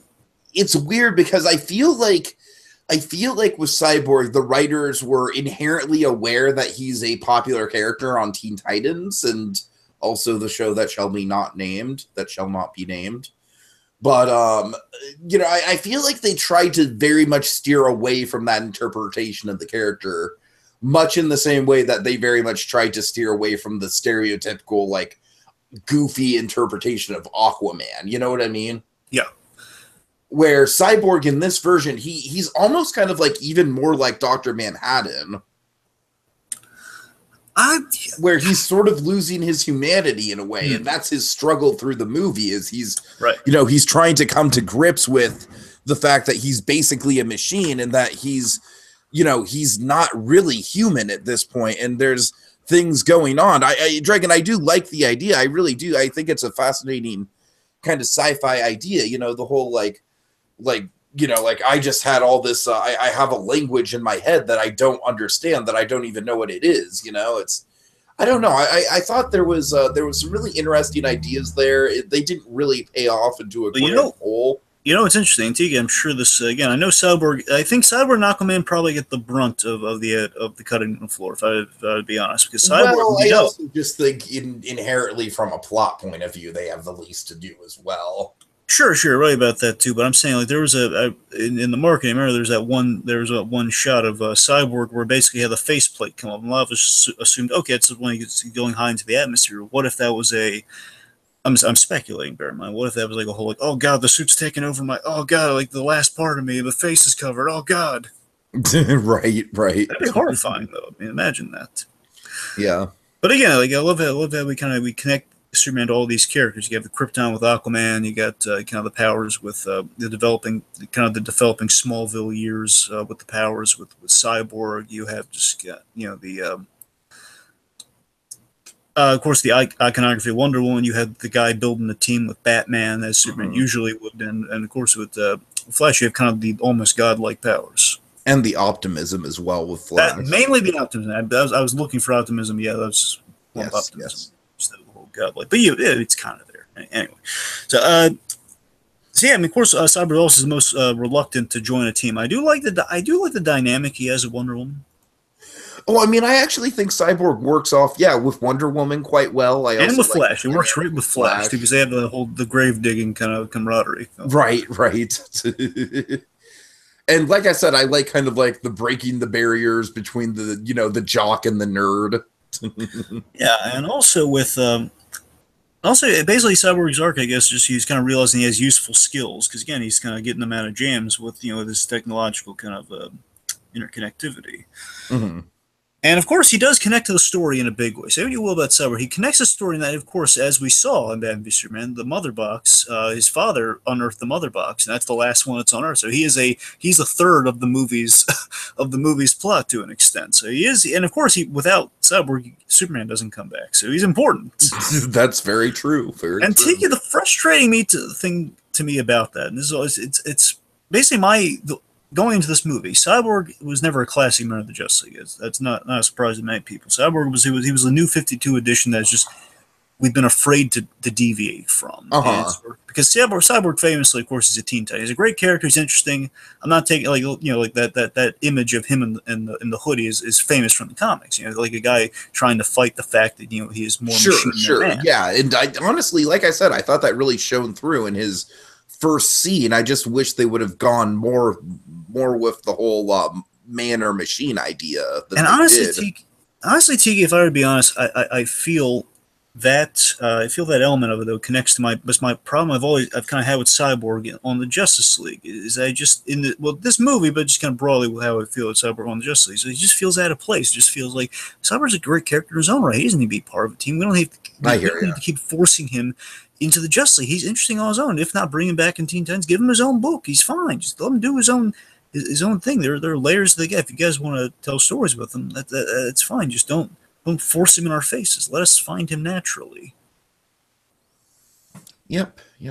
That's the thing. I just feel like I was hoping to go in the movie coming out a little higher on Cyborg. I still felt the same way. Like, yeah, he's cool, but we really need him there. Right. So let's talk about Silas Stone, who again fits into the Cyborg lore very well. And again, I thought he was good. Yeah, I mean, there was definitely a moment, Dragon, where I very much thought he was going to get killed off, and arguably not in Uncle Ben fashion, but very much kind of like serving the role of like the the father and or father figure who gets killed off in the first act to drive the motivation of the main character. He is a good representative of Star Labs, I will say. He is. Yeah, that's right. That's true. He is connected to Star Labs. I didn't even think of that. And you also got to remember is that again, kind of post New 52, a lot what we're doing in terms of crossing these guys over, and a few kind of New 52 inspired stories. What they've done is, Flash and Cyborg, not only are they buddies, they connect because Flash has kind of saved Silas Stone a couple times, and he's worked with Star Labs as we kind of see in the Flash TV show. So basically, that would serve as the connection to Star Labs, which would in turn serve as like, oh hey, I met Silas Stone, and oh god, what has happened to your son, Dr. Stone? Oh yeah, and then of course he becomes Silver, and so you kind of connect those guys. They kind of use Flash to Star Labs, which of course would lead to Cyborg. But yeah, it's a father dealing with his son in crisis that he's been brought back, but he's been brought back as what? Like he's more, he's back as what his son perceives as a monster. It's like, have you told anyone I'm back? I've been brought back to life. No, again, it's a tense scene. You feel, but your heart goes out to Victor. Yep. All right. Okay, so that's yes, and then there's one. I'm sorry. What? It's the last character we got, who's not exactly. I use character loosely. God. Oh, I literally forgot that we didn't talk about him yet. So Steppenwolf, aka Mr. Villain Man. Yeah, basically. Dragon, honestly, I think Steppenwolf kind of like crosses this weird threshold from being bad to being like, honestly, sort of like entertainingly so bad it's good. I wouldn't go that far, but I would go with its complexity. It's complex simply because he is. But Steppenwolf, we know he's trying to please Darkseid by conquering the Earth. No, Dragon, I'm going to stop you right there. I don't mean, I'm not saying complex. I'm not saying he's like character complex. I'm saying he's complex in that he's a plot device, but he's supposed to. I'm saying like none of his comic book stuff matters in the movie at all. In the movie, he is Mr. Villain Man. He is Mr. like, I am going to take over the world. I am going to use the 3 MacGuffins to take over the world. And that's literally all to his character. I mean, there is like, I honestly find honestly, it's like his villain mode. Like, this is just such a fascinating failure of a villain from all accounts, Dragon, that I think it makes him memorable in his own kind of weird, twisted sort of way. Because his design is god awful. Like, everyone says he's a video game boss, but I gotta tell you, Dragon, most video game bosses are designed better than him. His CG is terrible. There is not one shot in the whole movie where I was even remotely convinced that he was even remotely practical. Again, folks, 300 million does not buy what he used to. Right. Just, and his motivations, his dialogue, just everything about him is just a failure on a grand scale. And like I said, Dragon, to me, that almost sort of makes up for the fact that there's just nothing to this guy. Like the fact that there's literally like every single thing that they do with him, they just fail at. It makes him kind of fun to watch. And I'm honestly kind of like looking forward to going back and rewatching it and just seeing just how bad Steppenwolf is. It's honestly kind of like another sort of fascinating element of this movie to me. So yeah, Steppenwolf sucks, but I'm not exactly hard on him. Yeah, I mean, Steppenwolf very easily is probably the worst part of the movie, I guess, in that regard. He's the weak. Well, okay, yeah, not worst, but he's the weakest part of the movie. Let's say that. He's the weakest part of the movie, yeah, but and now, folks, here's where I'm gonna step in here, and basically, it's so funny, and that is why it's so strange, is that Steppenwolf, he's always been Darkseid's lackey. I mean, if you really want to dive into it all, like he's Darkseid's uncle, but he's still subservient to the nephew. Again, that's not really important though. Steppenwolf, as he's always traditionally been played, he's the general, he's the lieutenant, he's the guy leading the parademon army. That's what he is. That's what he is in the movie. But again, the guy's never basically, it's like, oh, who he's connected to, but again, no character whatsoever. It's just he's like in service of the Lord Darkseid, and then he's the leading army. Don't forget Mother. How many times seriously, I bet you anything, Dragon, there's going to be a legit drinking game made around like take a shot every time Steppenwolf says the word mother. Again, for the mother box. And like I said, Dragon, genuinely, I am sort of looking forward to rewatching this movie and seeing just how fascinatingly awful Steppenwolf is. And I'm conflicted with a smidge because I don't know. I wouldn't say like we don't need to add anything. The Steppenwolf, basically, let's make them look better. I would say like let's make them look a little better. That's really the main thing. But I mean, again, character wise, again, it's pretty consistent with. I mean, character wise, I just think it works just because it's just such a standard like bad man for the Justice League to go against that it's just like. It's simple, Dragon, and sometimes there's a beauty in simplicity. Yeah, again, and the simplicity is like the only thing I would honestly add to him is basically, again, stuff you'd probably find in the synopsis for this movie, but it's not really stated well. It's like stated once, blink, and you miss it. Is that just maybe say that a little clearly? Is that he's trying to please Darkseid. As we see visually, he failed a long time ago to get the 3 boxes, and that's why he's doing it again. So can we just put that in the dialogue? Can we not be afraid to say Darkseid, please?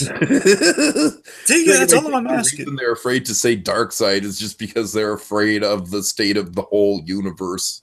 That's what I'm saying. Like, can we? Basically, that's the main gripe. I guess was basically we waste a lot. Introduce Deathstroke and then we don't go through with Deathstroke. That's fine, but that's the other thing about Steppenwolf is basically he's diet Darkseid for this movie. Is that basically we're not doing Darkseid. We're not giving like a hands-on approach. Instead, we're going to delegate.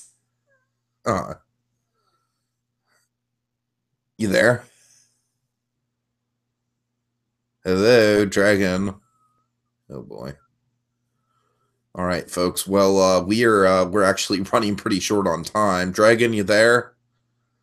I don't know if it's my end or his end, but hello. Yeah. Hi. Can you hear me? Yeah, I can hear you. You cut out for like about 30 seconds there. All right. What was the last thing I said?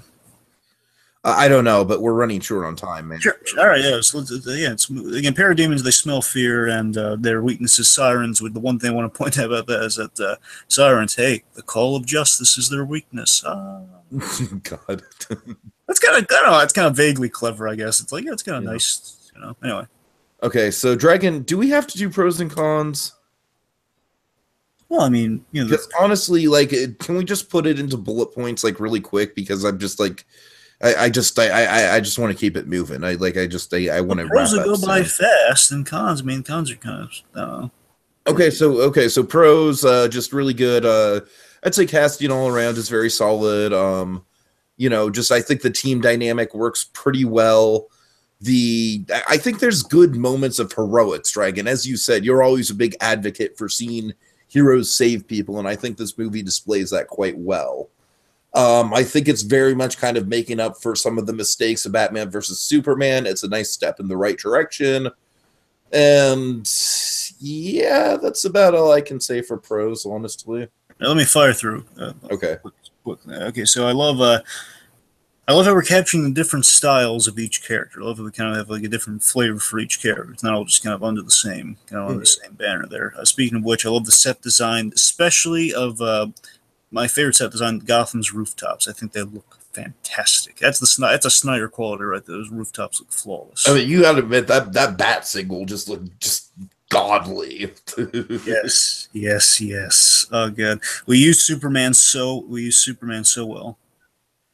Oh yeah, big time, big time. Again, Cavill's Superman's like he's the Superman he's always wanted to be, and I think we use the supporting characters very well. We had a Green Lantern reference, Yes, yes. I was wondering how we were going to drop that in there. which was nice. You know, again, Dragon, I also like how they added the little 4-second detail that the ring went off of the one lantern to go and find the next, the next holder of the ring. which is cool, and that's classic. Mm-hmm. Okay, real quick, because this ties into Flash. I love one of my favorite elements with the Flash. This interpretation of Flash is I love the pseudoscience with the Flash, and that's something that's dazzling me about the character as well. It's like, Which I'm sure we'll get into with the standalone movie, hopefully to be directed by Zemeckis. One could only hope. one could, or Tim Miller. Oh God. But basically, I love that. There's that line. Basically, Batman notices he has like kind of space shuttle parts on. That's what the plating is on the costume, which is why Flash can move so fast, and it's not going to burn away the costume. I love that, man. I love you can see like, the wires on the costume. It looks great. Yeah, yeah. Of course, same people. It's always good. One thing to throw into the pros.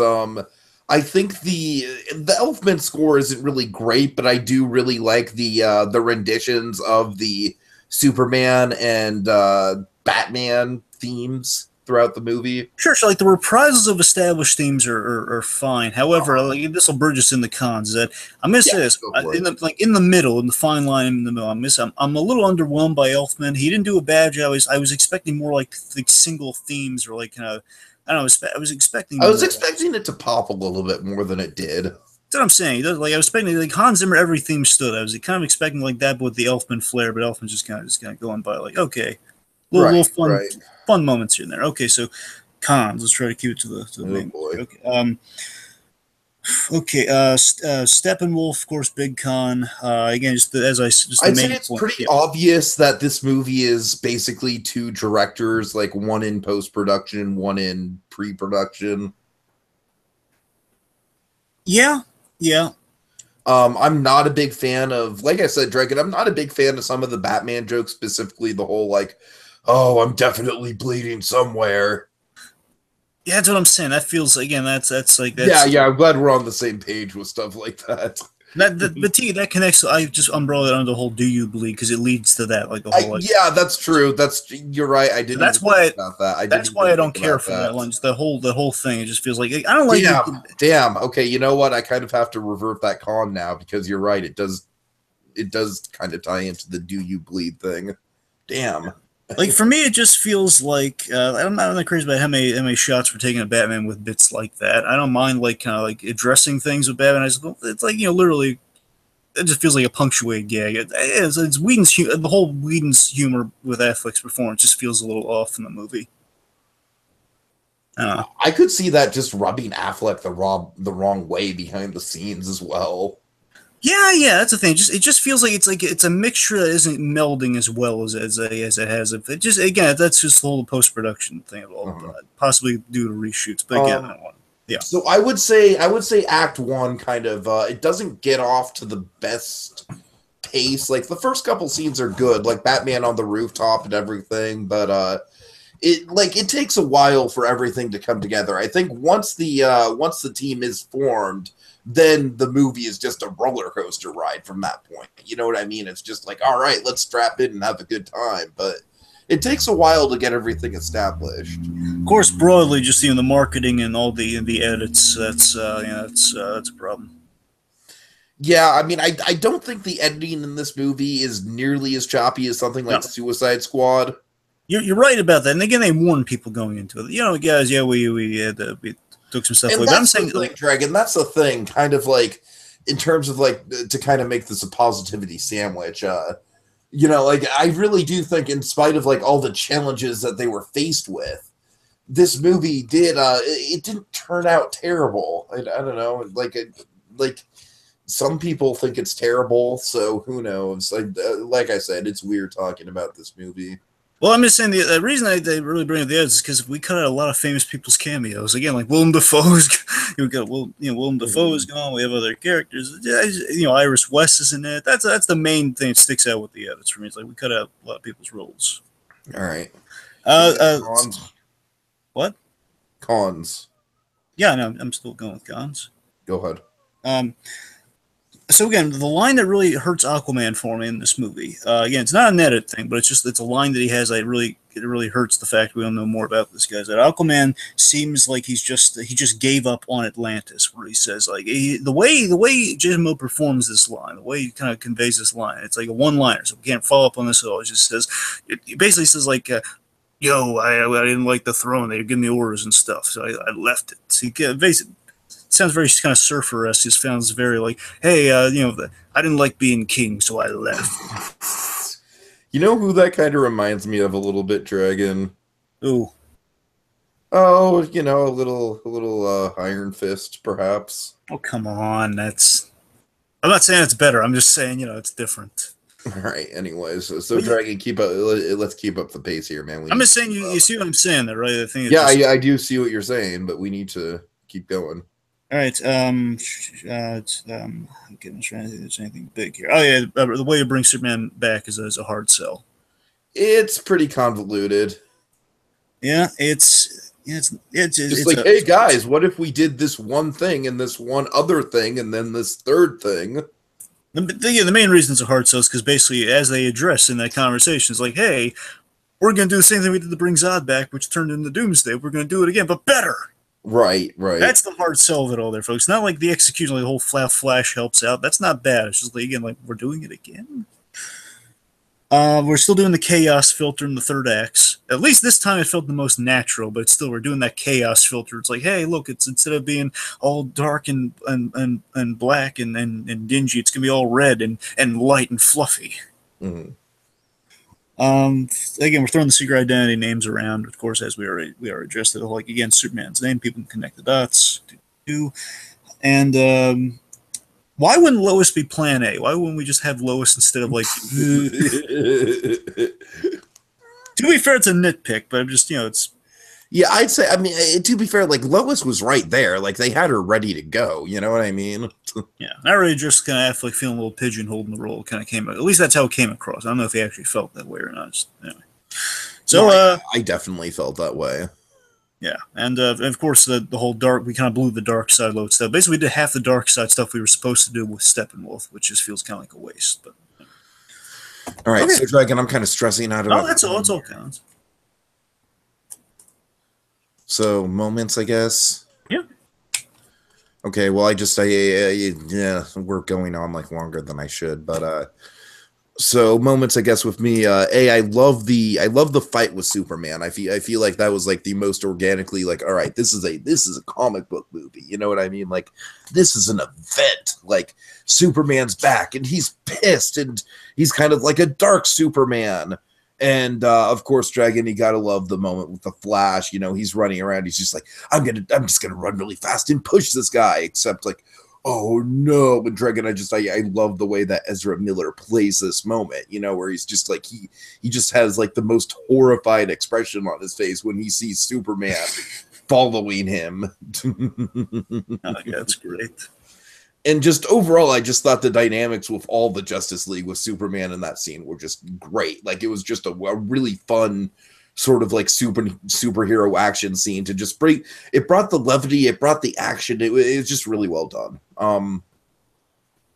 Then Dragon, I guess my other two moments kind of tie together. Like I really love where Flash and Superman. Superman's flying, Flash is running towards some civilians. Superman says that there's also some civilians in a building. I forget exactly how the moment goes. Basically, essentially no. It's just Superman cockily like flying up to the Flash and saying "slow poke." I love that. I love Superman being so playful. That won my heart, Dragon. It did. And then Flash was like, "Oh, you are so on." Dragon, that moment it played so well with me. That was like the moment in the theater, Superman calling Flash a slowpoke, where I was like, I think that one moment for me, Dragon, was just like, I feel like a little kid watching this movie. This is amazing. Like, I realize the whole movie isn't like that, but it's just that one moment just got to me, man. It really, oh God, like as a comic book geek, it hit me on a pretty primal level. And of course, to top it off, Dragon, of course, we get that random Russian family we follow throughout the whole movie. And I gotta say, I do think it led to something. I like how it paid off. And, so Flash saves the Russian family, and then Superman saves a huge building full of people. Yeah. And then, of course, just to quickly address the the mid-credit scene, you gotta love the, all right, this is it. It's the Flash versus Superman. It's the race. The famous race. It's a huge thing from the comics. The famous who's the fastest man. And I like how they cut it. I like how they cut it right before they start. All right, okay. Dragon, your moment's really quick, sir. Please, mercy of time here. All right. So here's what I get. So I love one of my favorite parts of this movie. I love the opening. I love we open the movie with the podcast interview of Superman. Because one, again, it's selling us, and again, Superman we've always wanted to see here. Where again, it's such a human moment with Superman. I love it. It's kind of like an eerie way to start the movie. Where again, the guy who's no longer around, we're going to start with that podcast, and it's like it's not a professionally done podcast, just by two kids and Superman talking to children. It's so darn charming. It's such a great. I thought it was like the perfect note to open the movie on. It feels very Whedon-esque, but I can't pin that one way or another. But I just love that moment. Beyond that. Of course, I love the Gordon moment on the rooftop, but spoiled in all trailers. But aside from that, two other moments, I was going to this movie very excited to see Wonder Woman saving children on the field trip, and that scene delivered so much. In yes. Oh God, the way it's edited, how she uses her bracelets. Because I love when heroes save people, and we have that all over this movie, which is great. And in this moment, though, again, she's going deflecting all those bullets, like every single. The Wonder Woman theme is just pumping.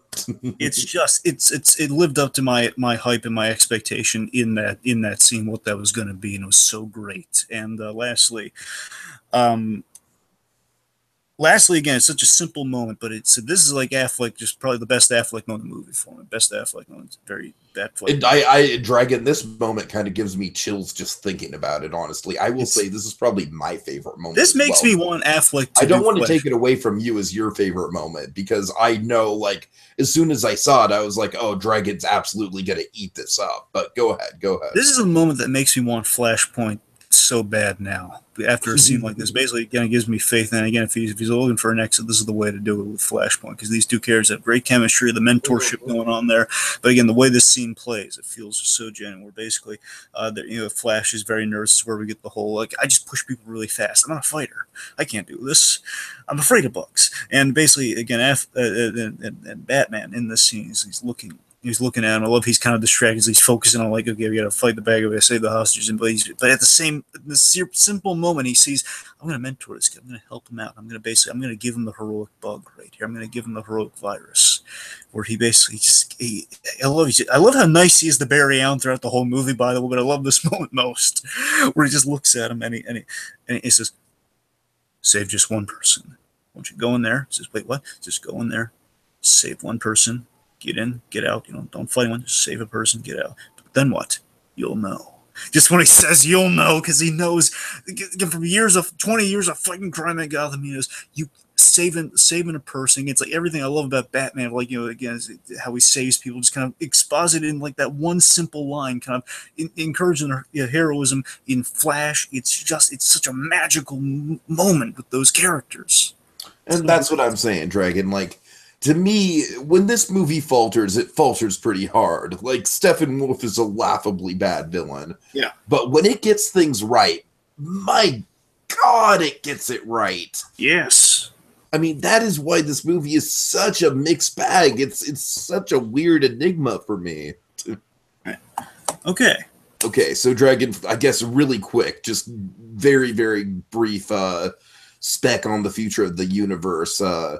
So, of course, I think Flashpoint is a big option to at least recast Affleck. I think that's a big thing on the table.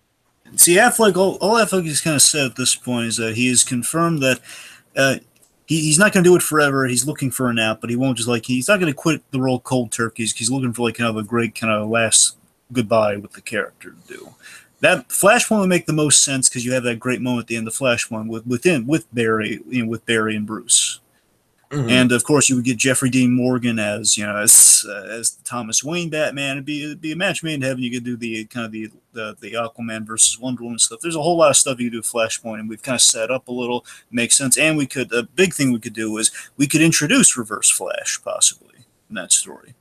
Of course, I think we need to introduce Reverse Flash in the solo Flash movie. Honestly, well, yeah, what they could do, if not introduce him there, well, we could just kind of tie it into the post credit scene we get here. So the post credit scene in this movie is, of course, we reveal Lex Luthor. He has escaped Arkham Asylum, and he has a meeting with Deathstroke. I would like to think that Deathstroke also broke him out, which means I called my little. That's my kind little of what I got in the theater as well. That's the vibe I got from it. Because if that's the case, I called it because I called what that solo Batman movie would be. Basically, be about this plot about Deathstroke breaking Luthor out. I don't know about if that's all the solo Batman movie would be. No, I know it. No, I'm saying it's not. It's not. So I'm just saying that idea of just Deathstroke breaking Luthor out of Arkham. That's right. Anyway, getting to the main point. So we have Lex in a Gene Hackman-esque suit. I gotta tell you, when Lex was in the movie, again, it was so little, so few. I think he did a better job than in that movie. I think he did too. I think one of the big things is that he was actually bald. Like that helped. I think in the Hackman suit just looked kind of cool too. It was like, oh. Anyway, so he's building a team to compete with the Justice League, and here's what the direction I get it with that delivery he has there. It kind of makes me get ahead more hope in Eisenberg's Luthor going forward because it feels like we're going to get to the point we should have been with him from the start. That he has an inferiority complex with Superman, basically with these heroes and with Superman, which is going to. It would just kind of course correct him for where we were with him. It's the idea that he feels he's competing with Superman, competing with the Justice League, with his own league. Well, of course, his own league could be a number of things. Most likely, it's going to be one of two things. It's going to be Injustice Gang, or it's going to be Legion, the Legion of Doom. Oh. Anyway, of course, what you could do is you could have Reverse Flash on that team and inadvertently. Lex Luthor is kind of set the Reverse Flash free, which leads to the end of all reality as we know it, because he's going to be messing around with Barry. That's right. You don't need to introduce Reverse Flash that way. But pull a Rick and Morty love potion. Essentially, yes, but Luthor basically Luthor doing something stupid yet again, but again to serve his own ego. All right. So, Dragon, I said this to you. One of the first things I told you was I really think they need to fast track a Man of Steel too.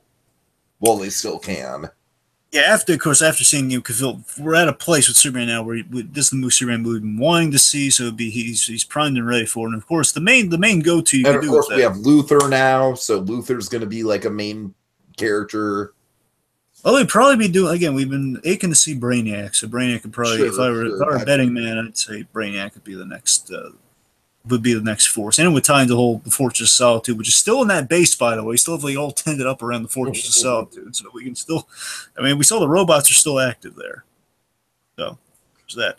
Let me say this. Okay, so here's some things we have set up. They're real quick. It's like Grid. There's a Cyborg has a bad guy called Grid, and essentially the other language that Cyborg mentioned. There's this other language in his head. Now, usually that's apocalyptic technology, but what they could be doing with Grid is that basically the Grid personality is that other language, which will manifest itself into basically an evil cyborg. I could see that. And otherwise, you could just say that Grid is like he'll be the eyes and ears of Darkseid. That's another way you could kind of build up Darkseid. That Grid ties into Cyborg, which then ties into Darkseid. So you could have kind of a basically it's Darkseid has his own Brainiac through Cyborg, which is Grid. That's kind of what you do there. I'm dying. I think we're all dying to see Cheetah, Wonder Woman's bad guy. If they're forming a team, Cheetah would definitely be very welcome. Sure. Deathstroke obviously is the answer to Batman. That is kind of the skilled fighter that Luthor needs in his team to kind of reflect Batman. So that's definitely why he called Deathstroke for that meme. Played by the wonderful Joe Manganiello. Oh yeah. Oh yeah. Yes. Anyway. I think we all definitely wanted Green Lantern. We all want Green Lantern for this. I'm sorry, I shouldn't say we all. I want Green Lantern for the sequel. A lot of people want Green Lantern for the sequel, and we're probably going to get Shazam, but I want Green Lantern. Darn it. Yeah, Shazam's an interesting one to me because I don't see that taking off. Yeah, again, the Unite the Seven campaign, which is one issue with the marketing. So we kept building up the Unite the Seven. We only had 6 guys at the end of the day because we had to change the plan so many times. But again, I'd like to think that the Green Lantern was technically the seventh. I would like to think that too. I would really like to. Think that too. And of course, we did set up the Hall of Justice because the Wayne. I like this. The destroyed Wayne Manor. We still know why it's destroyed. You know what? Alfred's the seventh Justice League member. Well, again, Alfred met with somebody, and that's a scene that bugs the crap. We still don't know who Alfred met with. Anyway, so we know the Hall of Justice, the Wayne Manor, is being refurbished into the Hall of Justice, which I thought was a really nice touch. That was a good touch. Yes, I agree. Let's. One last thing I guess I got is that you know who I think Cranston make an excellent Darkseid. If Cranston. We can cast characters in multiple, comic companies. To be fair, Dragon, I honestly think Cranston can flesh his acting muscles a little bit more as Reverse Flash. You're right about that. I'm just saying, Reverse Flash is like a guy for the most part. Look, you're right about that, and I believe I'm not fighting you at all. On Cranston would be a fan. I'm just saying, like, I don't want to see Cranston wasted in like a CG abomination. The only reason I don't think he's going to do Reverse Flash, the only reason I don't think he's going to do Reverse Flash is that he's kind of said before that again he's been offered Lex Luthor, he's been offered Jim Gordon, he's been offered these roles. He doesn't want to play characters who have been done before, and he seems pretty committed to that. And we've seen Reverse Flash done before. All right. I was saying, based on that logic, I think you're right, Tiki. He'd absolutely be perfect for Reverse Flash, and as similar, he'd be perfect for Mr. Sinister, and he has a better chance of doing Mr. Sinister than he does Reverse Flash. All right, Dragon, I've pretty much said my piece on this movie, so you want to give any final thoughts? I'm pretty much where I'm. Again, I've still only seen it once, but mulling it over, I'm pretty much still where I'm at. I like it. I don't love it. I like it. I don't love it. There's definitely room for improvement. I'm eager to see a director's cut to see, if we finally get a director's cut that actually has all the. We're going to get a director's cut with this, just given the circumstances. I don't know. I've heard that. No, they've announced it. So, I mean, have they really? Oh, that's okay. Everywhere I've heard it's been announced. I haven't seen it with my own eyes, but I keep hearing that's been announced. So, I mean, I would assume so because again, there's a lot of actors going to be ticked off if their scenes got cut. I mean, like so. No. So I mean, I'm eager to see a director's cut. I would hope that it's going to be actually have the scenes in on like Suicide Squad, where they say, "Hey, here's the director's cut." Oh, I still haven't seen the Suicide Squad director's cut. Well, it's pretty much nothing. I figured. Let's see. Just in the end, I still stand by my thesis comment: is that it's a Justice League movie. It's not the Justice League movie. I mean, at the end of the day, I still have my pitch in mind where I think I would have loved to see. Years back, I've always kind of pitched the Justice League movie in my mind before the DCEU, where it's be Justice League versus a threat like Starro. We own kind of the vast DC universe where we can hit cameo all these characters, and we can have like a ridiculous villain like Starro, but kind of play with kind of the fun sci-fi of it all. That's what I do. That's what I love to see. But that to me just feels like kind of like that to me would feel like the Justice League movie. In this case, it just felt like, okay, we're building this, and it just feels like, it's a Justice League adventure. It just doesn't have the magic, doesn't have the build like an Avengers had. It just feels like, this is fun. This is Tiki. I feel like if this would have come out before Avengers, it would have blown people's minds. Yeah. That's the thing. Like, I just feel like this movie's too late. So again, we've seen this whole format done time and time again. We've seen it perfected with stuff like Civil War. You know what I mean? Yeah, DC tried to reinvent the wheel. Basically, in trying to play catch up, they tried to.